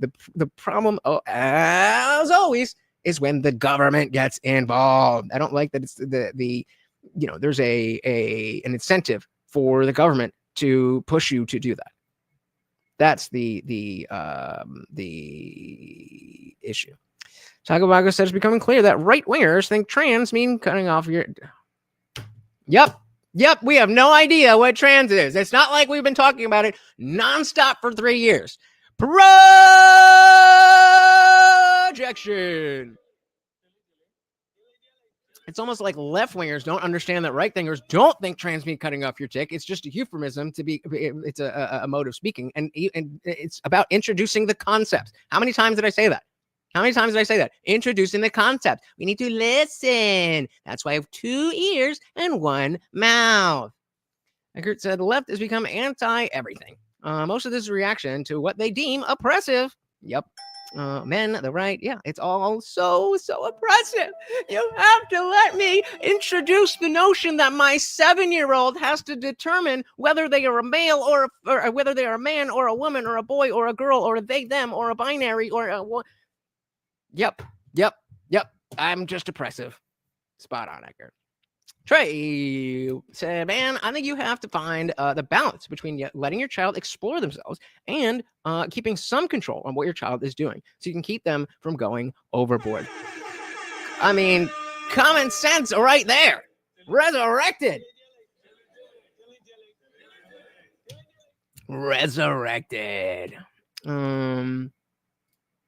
And said, hence the linguistics. Use transgender versus transvestite as a differentiation of transition into the opposite sex versus just wanting to cross-dress and to have legal protections. Yep.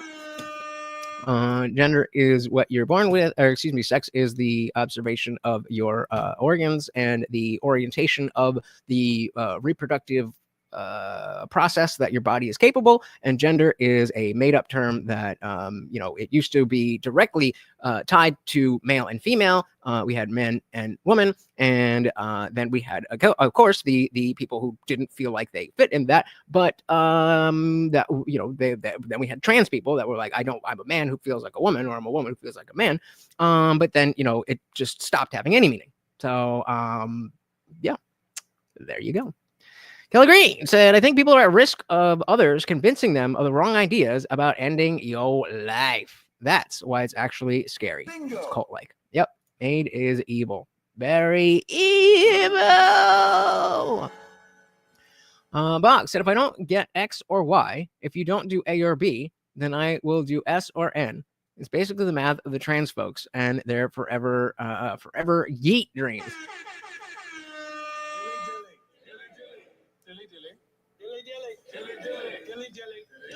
I'm gonna let that stand on its own. If I don't get this or that, if you don't do this or that, then I will do this or that. Yep, it's all external. It's all based on you. You don't have any agency of your own. Well, because the systemic systems of systemic systems made me do it. Nah. Funkmaster said, sex is what happens when 2 people love each other outside of a bar. Taco said, you don't have to introduce anything. So children innately understand what gender is. You don't have to be taught that there's more than that boys have penises and girls have vaginas, and that can be different than their gender identity. They just know that. That's a direct question. So let's see if you, because I mean, again, I don't have kids, so if I'm wrong about this, and when kids come out, they're just like, non-binary, then please correct me. But explain to me the process of how a child understands what their gender is if you are not telling them what that is.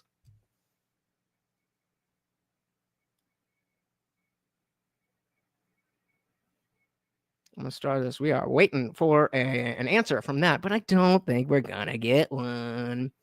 And said, then piggyback those definitions with the definitions of 20 years ago using the Wayback Machine. Well, now they don't let you use it anymore, right? Let's not. And said, you don't choose a gender. Gender is intrinsically intertwined with sex. If it's a social construct, where did it come from? Maybe biological characteristics? Bingo. Yep. Gottfried said, I think society was more tolerant in general before the political trans tolerance induced itself. Absolutely. Contact said, boys have a penis, girls have a vagina. That kid in Kindergarten Cop should be canceled. Nope. How dare you? So no, you're not gonna answer the question. You're just gonna say things. And so again, the question was, how does a child understand what gender is, and that they can be a different gender if the parents don't, or if somebody doesn't teach them, if somebody doesn't introduce that idea to them? How does a child know that?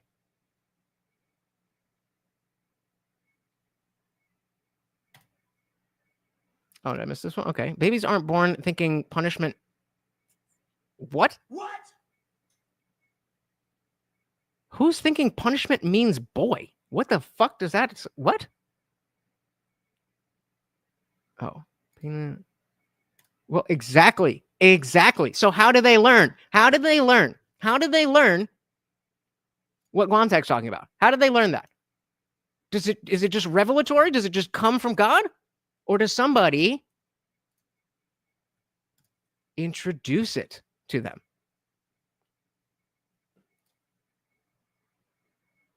Be who you wanna be. Love that. Buck said it's not about the penis or vag. It's about gonads and sperm versus eggs. Yep, gametes, right? And said no, you can't be anything but what you were born as. Bingo. You may act like what you want to act like, but you'll still be what you are. Bingo. And that's okay. So we agree. You just said you don't have to introduce anything. And then in all caps, you said you teach them gender. We are all taught gender. That's what I'm talking about. You don't need to teach gender just because your male child likes a dress. That's what I've been saying for the last fucking hour. And we are now over the 3-hour mark. So it's go time, baby. Thank you guys so very, very much for hanging out. I love being right. I always am. Let's give a big shout out to the donations here. We had our boy Kevin Johnson, Box with a few. We had Unwanted Foe. We had those gifted memberships. And of course,